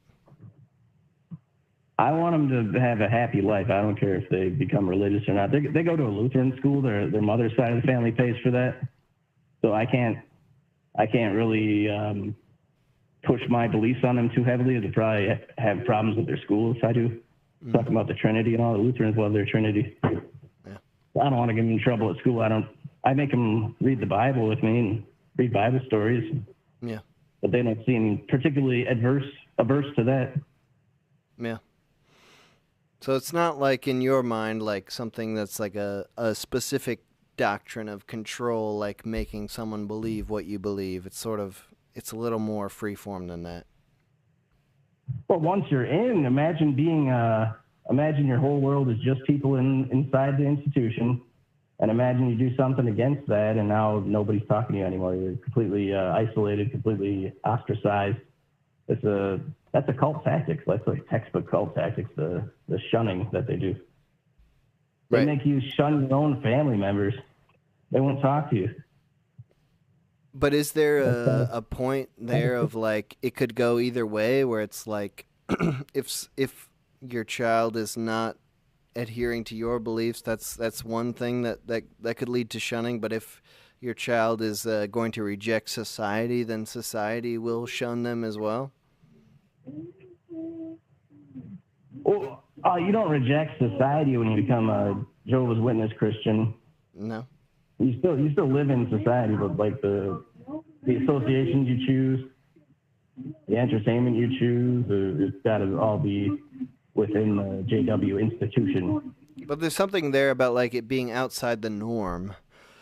And I'm not saying that it's wrong. It's saying that like as a child that's growing up, like to be outside the norm is to reject a large group of people and to have them view you as being weird or something. I might have always felt that way, because I've kind of always been like a counterculture kind of punk or something. Yeah. And as I got older, I became pretty vanilla. Oh yeah, but you're not that vanilla. I mean, you're a pretty specific guy. It seems like. No, man, we pee in bottles and stuff and share them with everybody. That's in the chat, I think. All right, nice. All right, thank you for calling in, dude.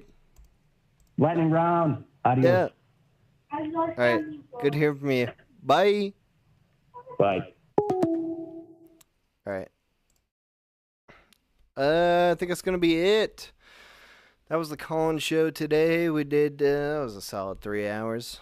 You know, if I do any more, the lightning round was already starting to fail us. But next time, lightning round the whole time. You know, till the third hour at least. Thanks for everyone for calling in. Great talking to everybody. We were talking about cults today. That was fun. We talked about, a few different things. Mormons, a lot of New Age type cults, internet type cults. It's good to hear about. I don't know anything about these people.